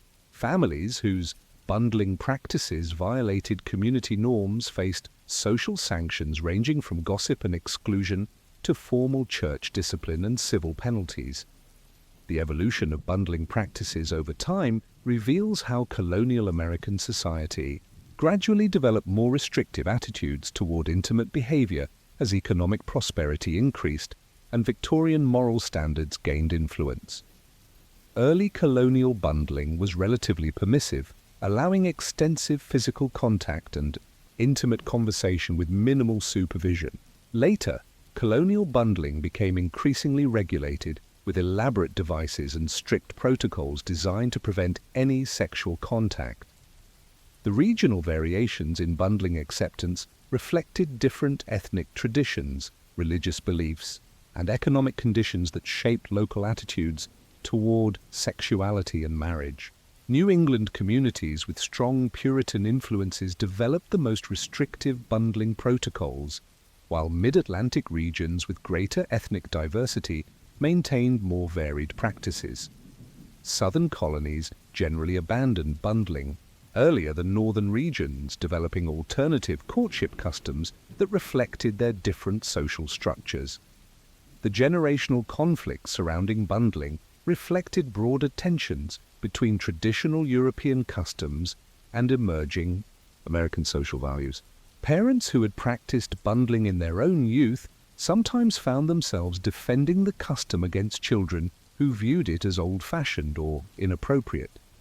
Conversely, young people who desired bundling opportunities faced resistance from parents who had adopted more restrictive moral standards.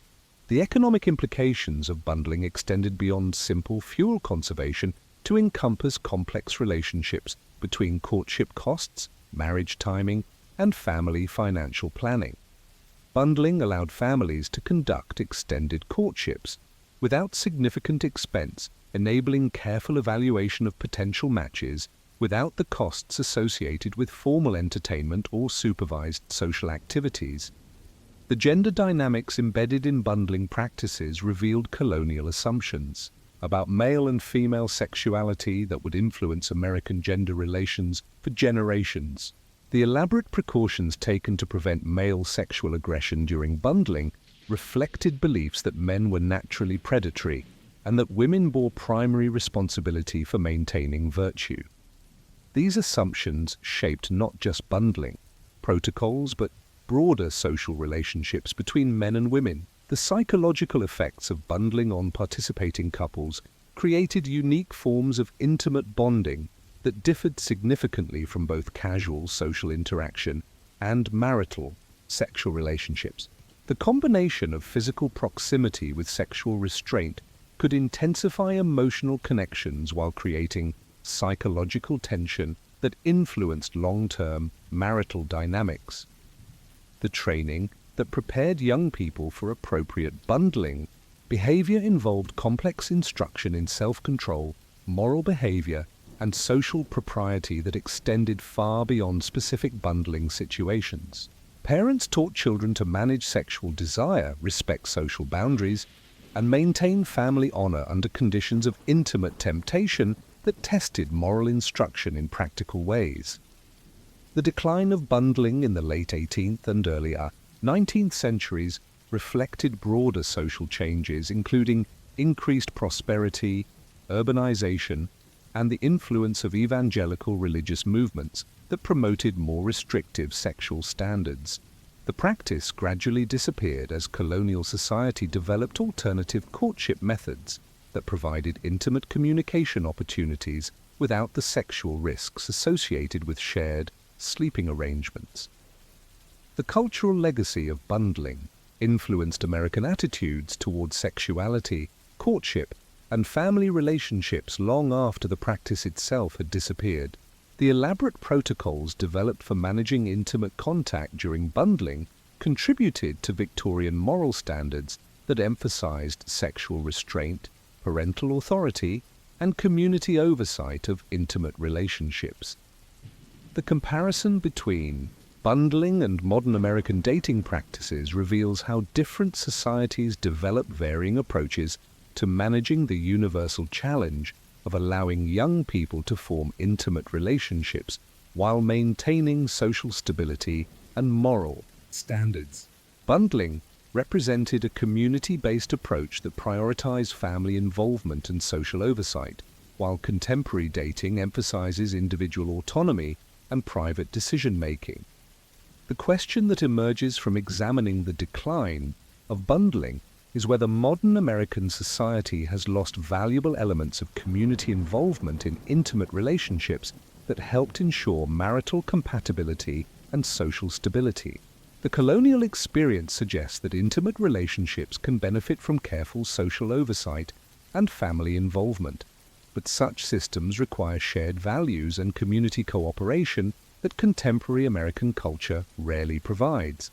The transformation of American sleeping habits from communal necessity to individual privacy did not occur suddenly or uniformly, but rather emerged gradually through a complex interplay of economic prosperity, scientific discovery, moral reform, and cultural change that would fundamentally alter the most intimate aspects of daily life. The seeds of this transformation were planted in the late 18th century when a small but growing number of prosperous American families began to question whether shared sleeping arrangements that had served their ancestors for millennia might actually be harmful to health, morality, and social progress. BBC Future documents that by the mid-19th century, bed sharing began to fall out of fashion as new ideas about health, hygiene, and individual rights challenged traditional assumptions about appropriate sleeping arrangements. The economic foundations of changing sleeping patterns reflected the gradual accumulation of wealth and resources that allowed some American families to afford the luxury of individual sleeping spaces. The prosperity that emerged in coastal cities and established agricultural regions during the late colonial and early national periods created a class of families who could afford to build larger homes with multiple bedrooms, purchase additional beds and bedding, and heat multiple sleeping areas during cold weather. This economic transformation was not merely a matter of increased income, but represented a fundamental shift in how prosperous Americans chose to allocate their resources. Where earlier generations had prioritized survival necessities such as food, basic shelter, and essential tools, increasingly wealthy families began to invest in comfort, privacy, and social refinement that distinguished them from their less prosperous neighbors. The architectural changes that accompanied economic prosperity reflected new assumptions about appropriate family relationships and individual privacy. Wealthy colonial and early American families began constructing homes with multiple bedrooms that allowed parents, children, and servants to sleep in separate spaces. These architectural innovations represented significant investments that went far beyond simple space expansion to encompass complex changes in family dynamics and social relationships. The medical arguments that began to emerge against shared sleeping arrangements reflected both genuine scientific discoveries and social prejudices that would profoundly influence American attitudes toward communal living. Early medical criticism focused on concerns about disease transmission, air quality, and physical health that seemed to provide scientific justification for practices that wealth had already made possible for prosperous families.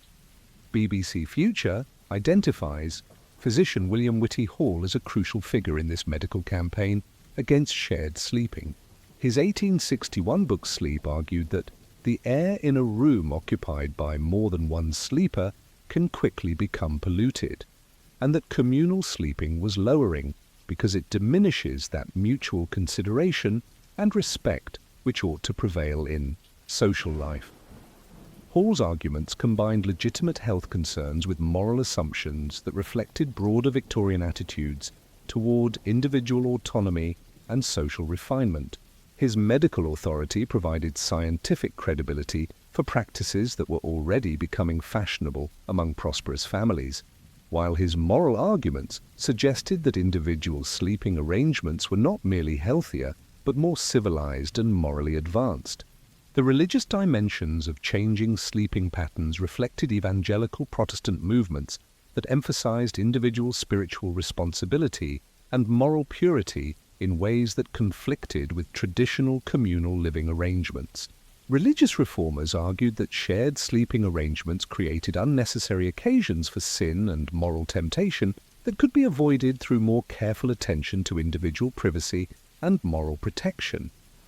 These religious arguments against communal sleeping often focused on the protection of children and young people from moral corruption that might result from exposure to adult behavior or inappropriate intimate contact. The emphasis on individual moral responsibility that characterized evangelical Protestantism created pressure for family arrangements that allowed greater supervision and control of individual behavior. The social status implications of individual sleeping arrangements created powerful incentives for families seeking to demonstrate their prosperity and refinement through domestic arrangements that distinguished them from lower-class neighbors. The ability to provide individual bedrooms for family members became a marker of social advancement that motivated families to invest in privacy even when such arrangements required financial sacrifice. The gender dimensions of changing sleeping patterns reflected evolving assumptions about male and female sexuality and appropriate intimate relationships. The growing emphasis on female virtue and moral purity created pressure for sleeping arrangements that protected women and girls from any possibility of inappropriate male contact, while assumptions about male sexual aggressiveness suggested that separate sleeping spaces would reduce temptation and misconduct. The generational conflicts that emerged around sleeping arrangements reflected broader tensions between traditional communal values and emerging individual rights that would characterize much of 19th century American social development. Parents who had grown up with shared sleeping arrangements sometimes resisted changes that seemed to threaten family cohesion and traditional values, while children who had been exposed to new ideas about privacy and individual rights pressed for more independent living arrangements. The technological innovations that supported individual sleeping arrangements included improvements in heating systems, bedding materials, and furniture construction that made private bedrooms more comfortable and affordable. The development of more efficient fireplaces, stoves, and heating systems reduced the costs of warming multiple sleeping areas, while improvements in textile production made individual bedding sets more readily available. The urbanization patterns that characterized early 19th century American development created new housing styles and neighborhood arrangements that facilitated individual sleeping arrangements while maintaining family and community connections. Urban row houses and early suburban developments often included multiple bedrooms that allowed families to provide individual sleeping spaces while remaining connected to larger community networks. The immigration patterns that brought new ethnic groups to American cities introduced different cultural traditions regarding sleeping arrangements and family privacy that sometimes conflicted with established American practices. The interaction between different cultural approaches to communal living and individual privacy created pressure for accommodation and adaptation that influenced broader American social development. The class distinctions that developed around sleeping arrangements reflected broader patterns of social stratification that would characterize 19th century American society. The ability to provide individual sleeping spaces became a marker of middle-class respectability that distinguished prosperous families from working-class neighbors who continued to practice communal sleeping arrangements out of economic necessity.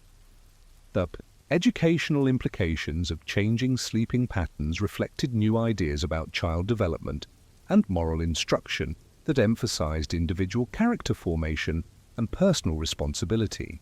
Educational reformers argued that children who slept in individual bedrooms would develop greater self-discipline, personal hygiene habits, and moral autonomy that would benefit both individual development and social progress. The legal frameworks that began to address individual privacy rights reflected broader constitutional and philosophical developments that emphasized individual rights and personal autonomy in ways that conflicted with traditional communal arrangements. While specific laws governing sleeping arrangements were rare, broader legal trends toward individual rights created cultural pressure for domestic arrangements that respected individual privacy and autonomy. The scientific discoveries that supported arguments against communal sleeping included emerging understanding of disease transmission, respiratory health, and psychological development that seemed to provide objective justification for practices that were already becoming socially desirable. The growing authority of scientific expertise in American culture made medical arguments against communal sleeping particularly influential in shaping public opinion. The moral reform movements that characterized early 19th century American society often targeted communal sleeping arrangements as examples of traditional practices that conflicted with modern standards of individual virtue and social progress. These reform movements combined religious enthusiasm with scientific authority and social ambition in campaigns that sought to transform intimate family relationships in the name of moral improvement. The economic calculations that increasingly favored individual sleeping arrangements reflected changing assumptions about the relationship between material comfort and social progress. Where earlier generations had viewed luxury as potentially corrupting, increasingly prosperous Americans began to see comfort and privacy as signs of civilized advancement that justified significant financial investment. The question that emerges from examining the early stages of this transformation is whether the movement away from communal sleeping represented genuine progress in health, morality, and social organization, or whether it reflected primarily the preferences of prosperous families seeking to distinguish themselves from their less wealthy neighbors through domestic arrangements that emphasized individual comfort over traditional community values. The campaign against communal sleeping that gained momentum in mid-19th century America was driven by a powerful combination of legitimate scientific discoveries and deeply embedded social prejudices that reflected the complex relationship between emerging medical knowledge and established cultural hierarchies.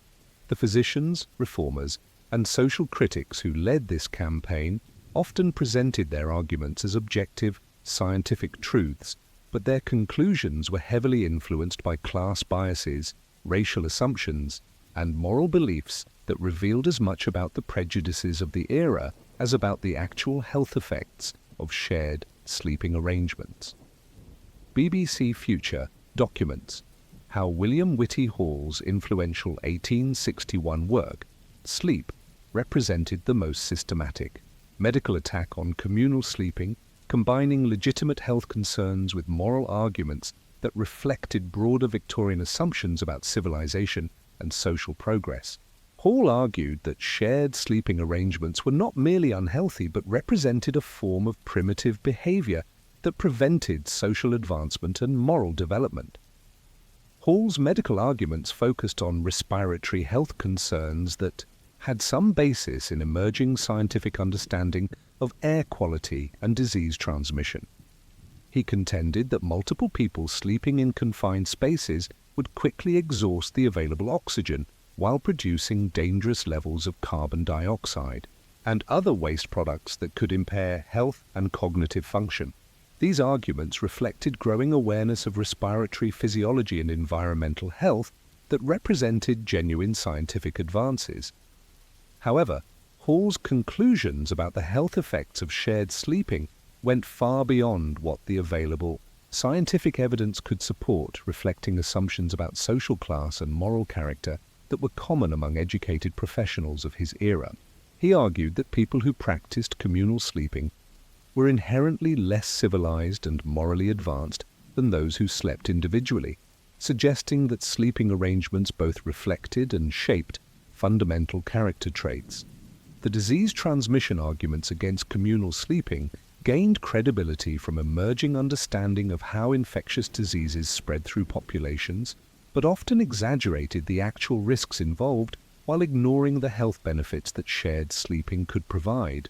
Medical critics correctly observed that communicable diseases such as tuberculosis, influenza, and other respiratory infections could spread more easily among people who shared sleeping spaces, but they failed to acknowledge that shared body heat provided important protection against hypothermia and other cold-related health problems. The psychological arguments against communal sleeping reflected new theories about individual development and mental health that emphasized the importance of privacy and personal autonomy for proper psychological functioning.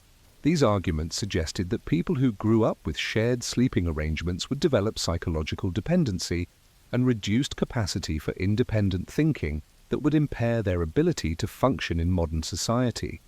These psychological theories often incorporated assumptions about racial and cultural superiority that reflected broader patterns of 19th century scientific racism. Many medical critics argued that communal sleeping was characteristic of primitive peoples who lacked the intellectual and moral development necessary for individual autonomy, while advanced peoples naturally developed preferences for individual privacy that reflected their superior evolutionary status. The moral arguments against communal sleeping combined religious concerns about sexual temptation with broader social anxieties about maintaining appropriate boundaries between different social groups. Critics argued that shared sleeping arrangements created opportunities for inappropriate sexual contact, moral corruption, and social disorder that threatened the foundations of civilized society. These moral arguments often targeted specific populations, immigrants, poor families, and racial minorities, whose communal sleeping practices were portrayed as evidence of their unfitness for full participation in American society.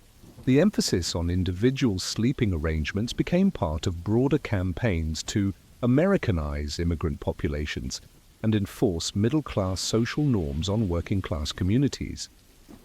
The class dimensions of anti-communal sleeping arguments reflected deeper anxieties about social mobility and cultural change that characterized 19th century American society.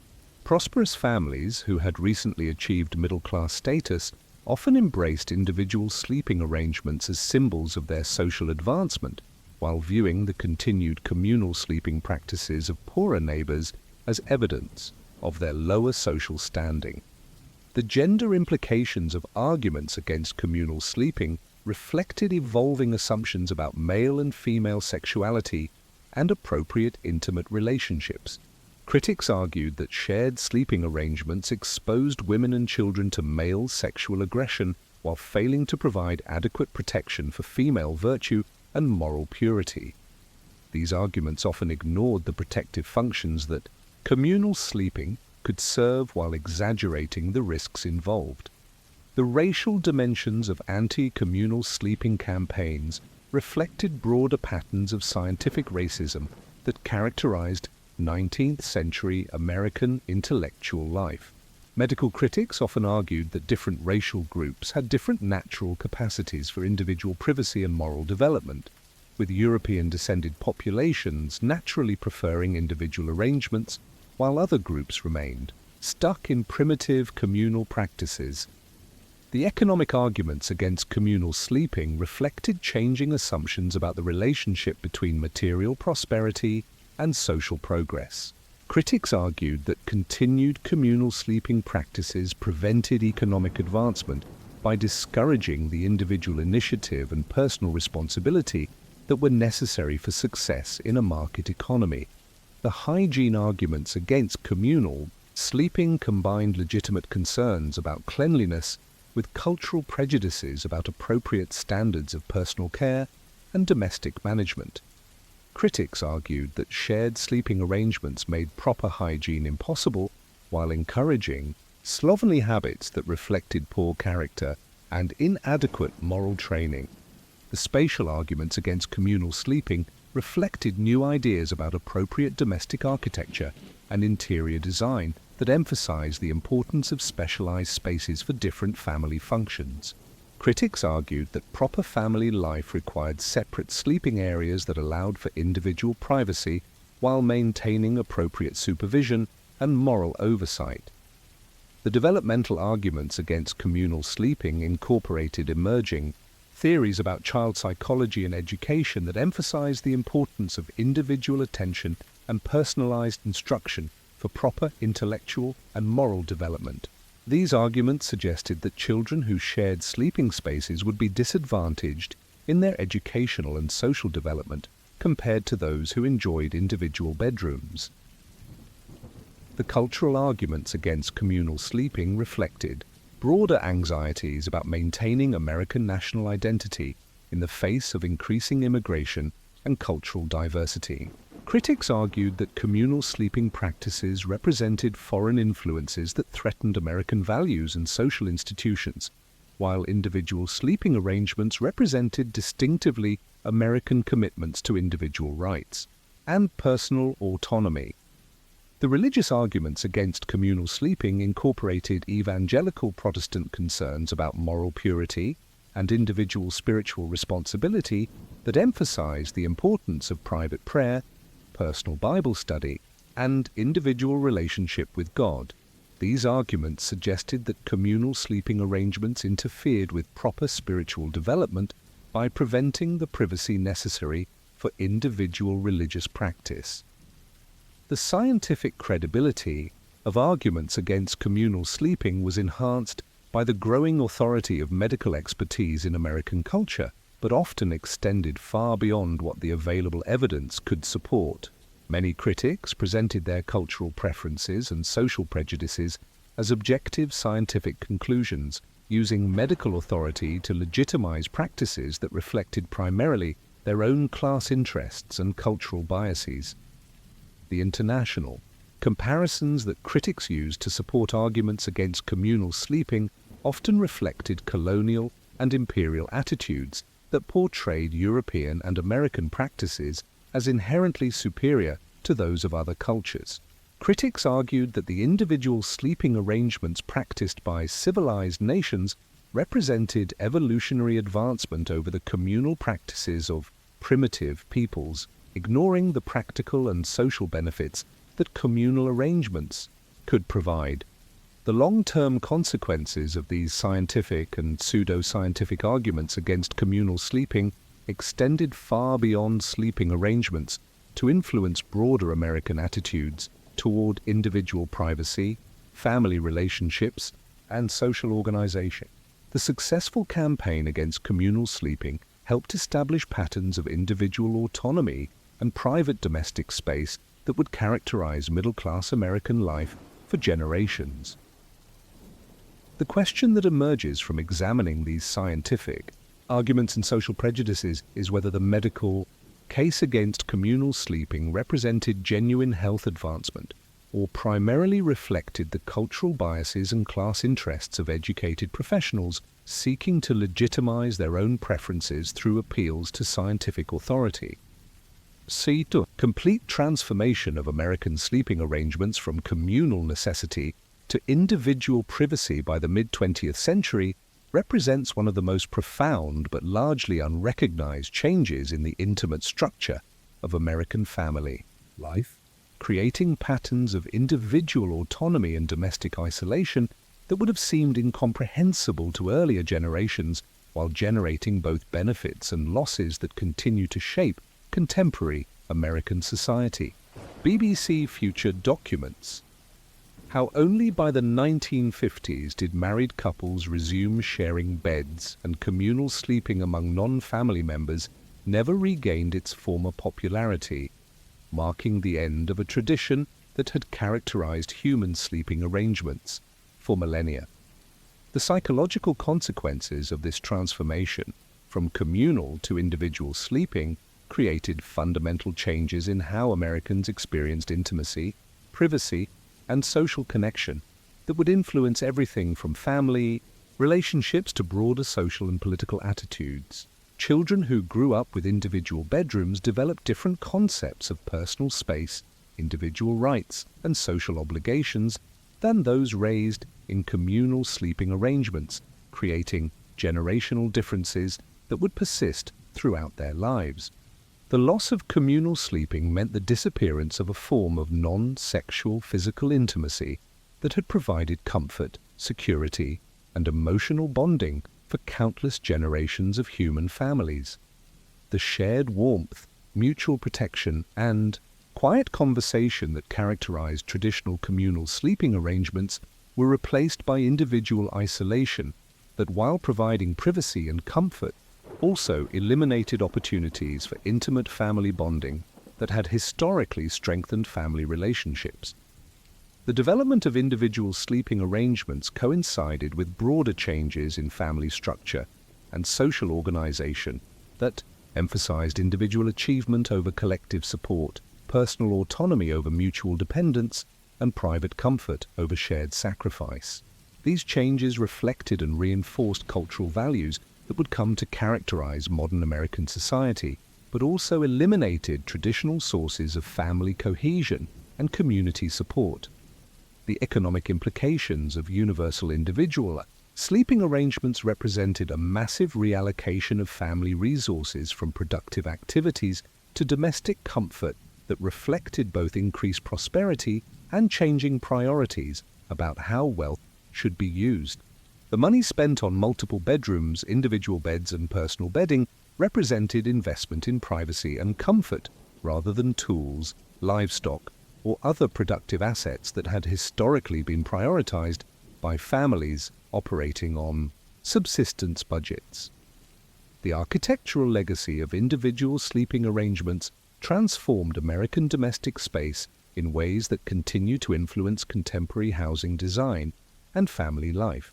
The multi-bedroom house became the standard American domestic ideal, requiring larger lots, more complex construction, and higher maintenance costs while creating physical barriers between family members that fundamentally altered daily interaction patterns. The social stratification that developed around sleeping arrangements created new forms of class distinction and social mobility that reflected broader patterns of 19th and 20th century American development. The ability to provide individual bedrooms for children became a marker of middle-class respectability that motivated families to sacrifice other goals in pursuit of housing arrangements that demonstrated their social status. The gender implications of individual sleeping arrangements reflected and reinforced changing assumptions about male and female sexuality and appropriate intimate relationships. The emphasis on protecting female virtue through individual sleeping spaces contributed to Victorian moral standards that would influence American gender relations well into the 20th century, while assumptions about male sexual aggressiveness shaped domestic arrangements that emphasized separation and supervision rather than trust and cooperation. The generational effects of individual sleeping arrangements created different childhood experiences and family relationships that would influence American culture for generations. Children raised with individual bedrooms developed different tolerance for physical proximity, different expectations about personal privacy, and different skills for managing intimate relationships than those raised in communal arrangements. The health outcomes of individual sleeping arrangements reflected both benefits and losses that medical research has only recently begun to understand. While individual sleeping may have reduced transmission of some communicable diseases, it also eliminated the health benefits of shared body heat, mutual monitoring of medical emergencies, and emotional support that communal arrangements had traditionally provided. The international comparisons between American individual sleeping arrangements and the continued communal practices of other cultures reveal the extent to which American domestic patterns diverged from global norms during the 19th and 20th centuries. While most of the world's population continued to practice various forms of communal sleeping, Americans developed increasingly elaborate individual arrangements that required massive resource investment and created unique social and psychological consequences. The technological dependencies that individual sleeping arrangements created required ongoing investment in heating systems, air conditioning, and other infrastructure that made American domestic life increasingly dependent on complex technological systems and energy consumption. The environmental costs of maintaining individual climate control for multiple sleeping spaces represented a significant ecological impact that continues to influence American energy consumption patterns. The social isolation that individual sleeping arrangements could create became particularly problematic for elderly, disabled, or vulnerable family members who might benefit from the mutual support and immediate assistance that communal arrangements traditionally provided. The emphasis on individual privacy sometimes conflicted with practical needs for care and support that had been naturally provided through shared living arrangements. The child development implications of individual sleeping arrangements created both opportunities and challenges for young people growing up in increasingly isolated domestic environments. While individual bedrooms provided privacy and personal space that could support individual development and creativity, they also reduced opportunities for learning cooperation, consideration, and conflict resolution skills that had traditionally been developed through shared sleeping arrangements. The marriage and family formation effects of individual sleeping arrangements influenced how young Americans learned to manage intimate relationships and form households with romantic partners. People raised with individual bedrooms often struggled to adapt to the compromises and cooperation required for shared living arrangements, creating challenges for marriage and family formation that previous generations had not experienced. The elderly care implications of individual sleeping arrangements became increasingly problematic as American families sought to provide care for aging relatives while maintaining the individual privacy standards that had become cultural norms. The resistance to shared living arrangements often conflicted with practical needs for medical monitoring and assistance that had traditionally been provided through communal domestic arrangements. The community relationship effects of individual sleeping arrangements contributed to broader patterns of social isolation and reduced community cooperation that would characterize 20th century American society. Families that prioritized individual privacy within their homes often extended these preferences to their community relationships, reducing participation in collective activities and mutual support networks. The cultural transmission implications of individual sleeping arrangements affected how traditional knowledge, family values, and social skills were passed between generations. The intimate conversations, storytelling, and informal instruction that had traditionally occurred during communal sleeping arrangements were replaced by more formal and less frequent family interactions that often proved less effective for cultural transmission. The economic inequality effects of individual sleeping arrangements created new forms of housing-based social stratification that reflected and reinforced broader patterns of economic inequality. Families that could not afford individual bedrooms for their children faced social stigma and reduced opportunities that extended far beyond housing to affect educational and social outcomes. The technological innovation that individual sleeping arrangements encouraged included developments in heating, cooling, lighting, and furniture design that had broader applications beyond domestic use. The demand for individual comfort and privacy drove technological developments that influenced American manufacturing and design in ways that extended far beyond sleeping arrangements. The environmental consequences of individual sleeping arrangements included both direct effects from increased energy consumption and indirect effects from larger housing requirements and more complex infrastructure needs. The ecological impact of American sleeping patterns became increasingly significant as individual arrangements became universal and housing sizes continued to expand. The question that emerges from examining the legacy of lost intimacy is whether the benefits of individual privacy and comfort that modern Americans enjoy through individual sleeping arrangements adequately compensate for the losses in family bonding, mutual support, and social cooperation that characterize traditional communal arrangements. The colonial experience suggests that humans are capable of finding satisfaction and security through sharing intimate space with others, but such arrangements require social skills and cultural values that contemporary American society has largely abandoned. The complete disappearance of communal sleeping from mainstream American culture represents both achievement and loss. Achievement in providing individual comfort and privacy that would have been unimaginable to earlier generations, but loss of intimate family relationships and mutual support systems that had sustained human communities for millennia. Whether this transformation represents genuine progress or cultural impoverishment remains an open question that each generation of Americans must answer for themselves.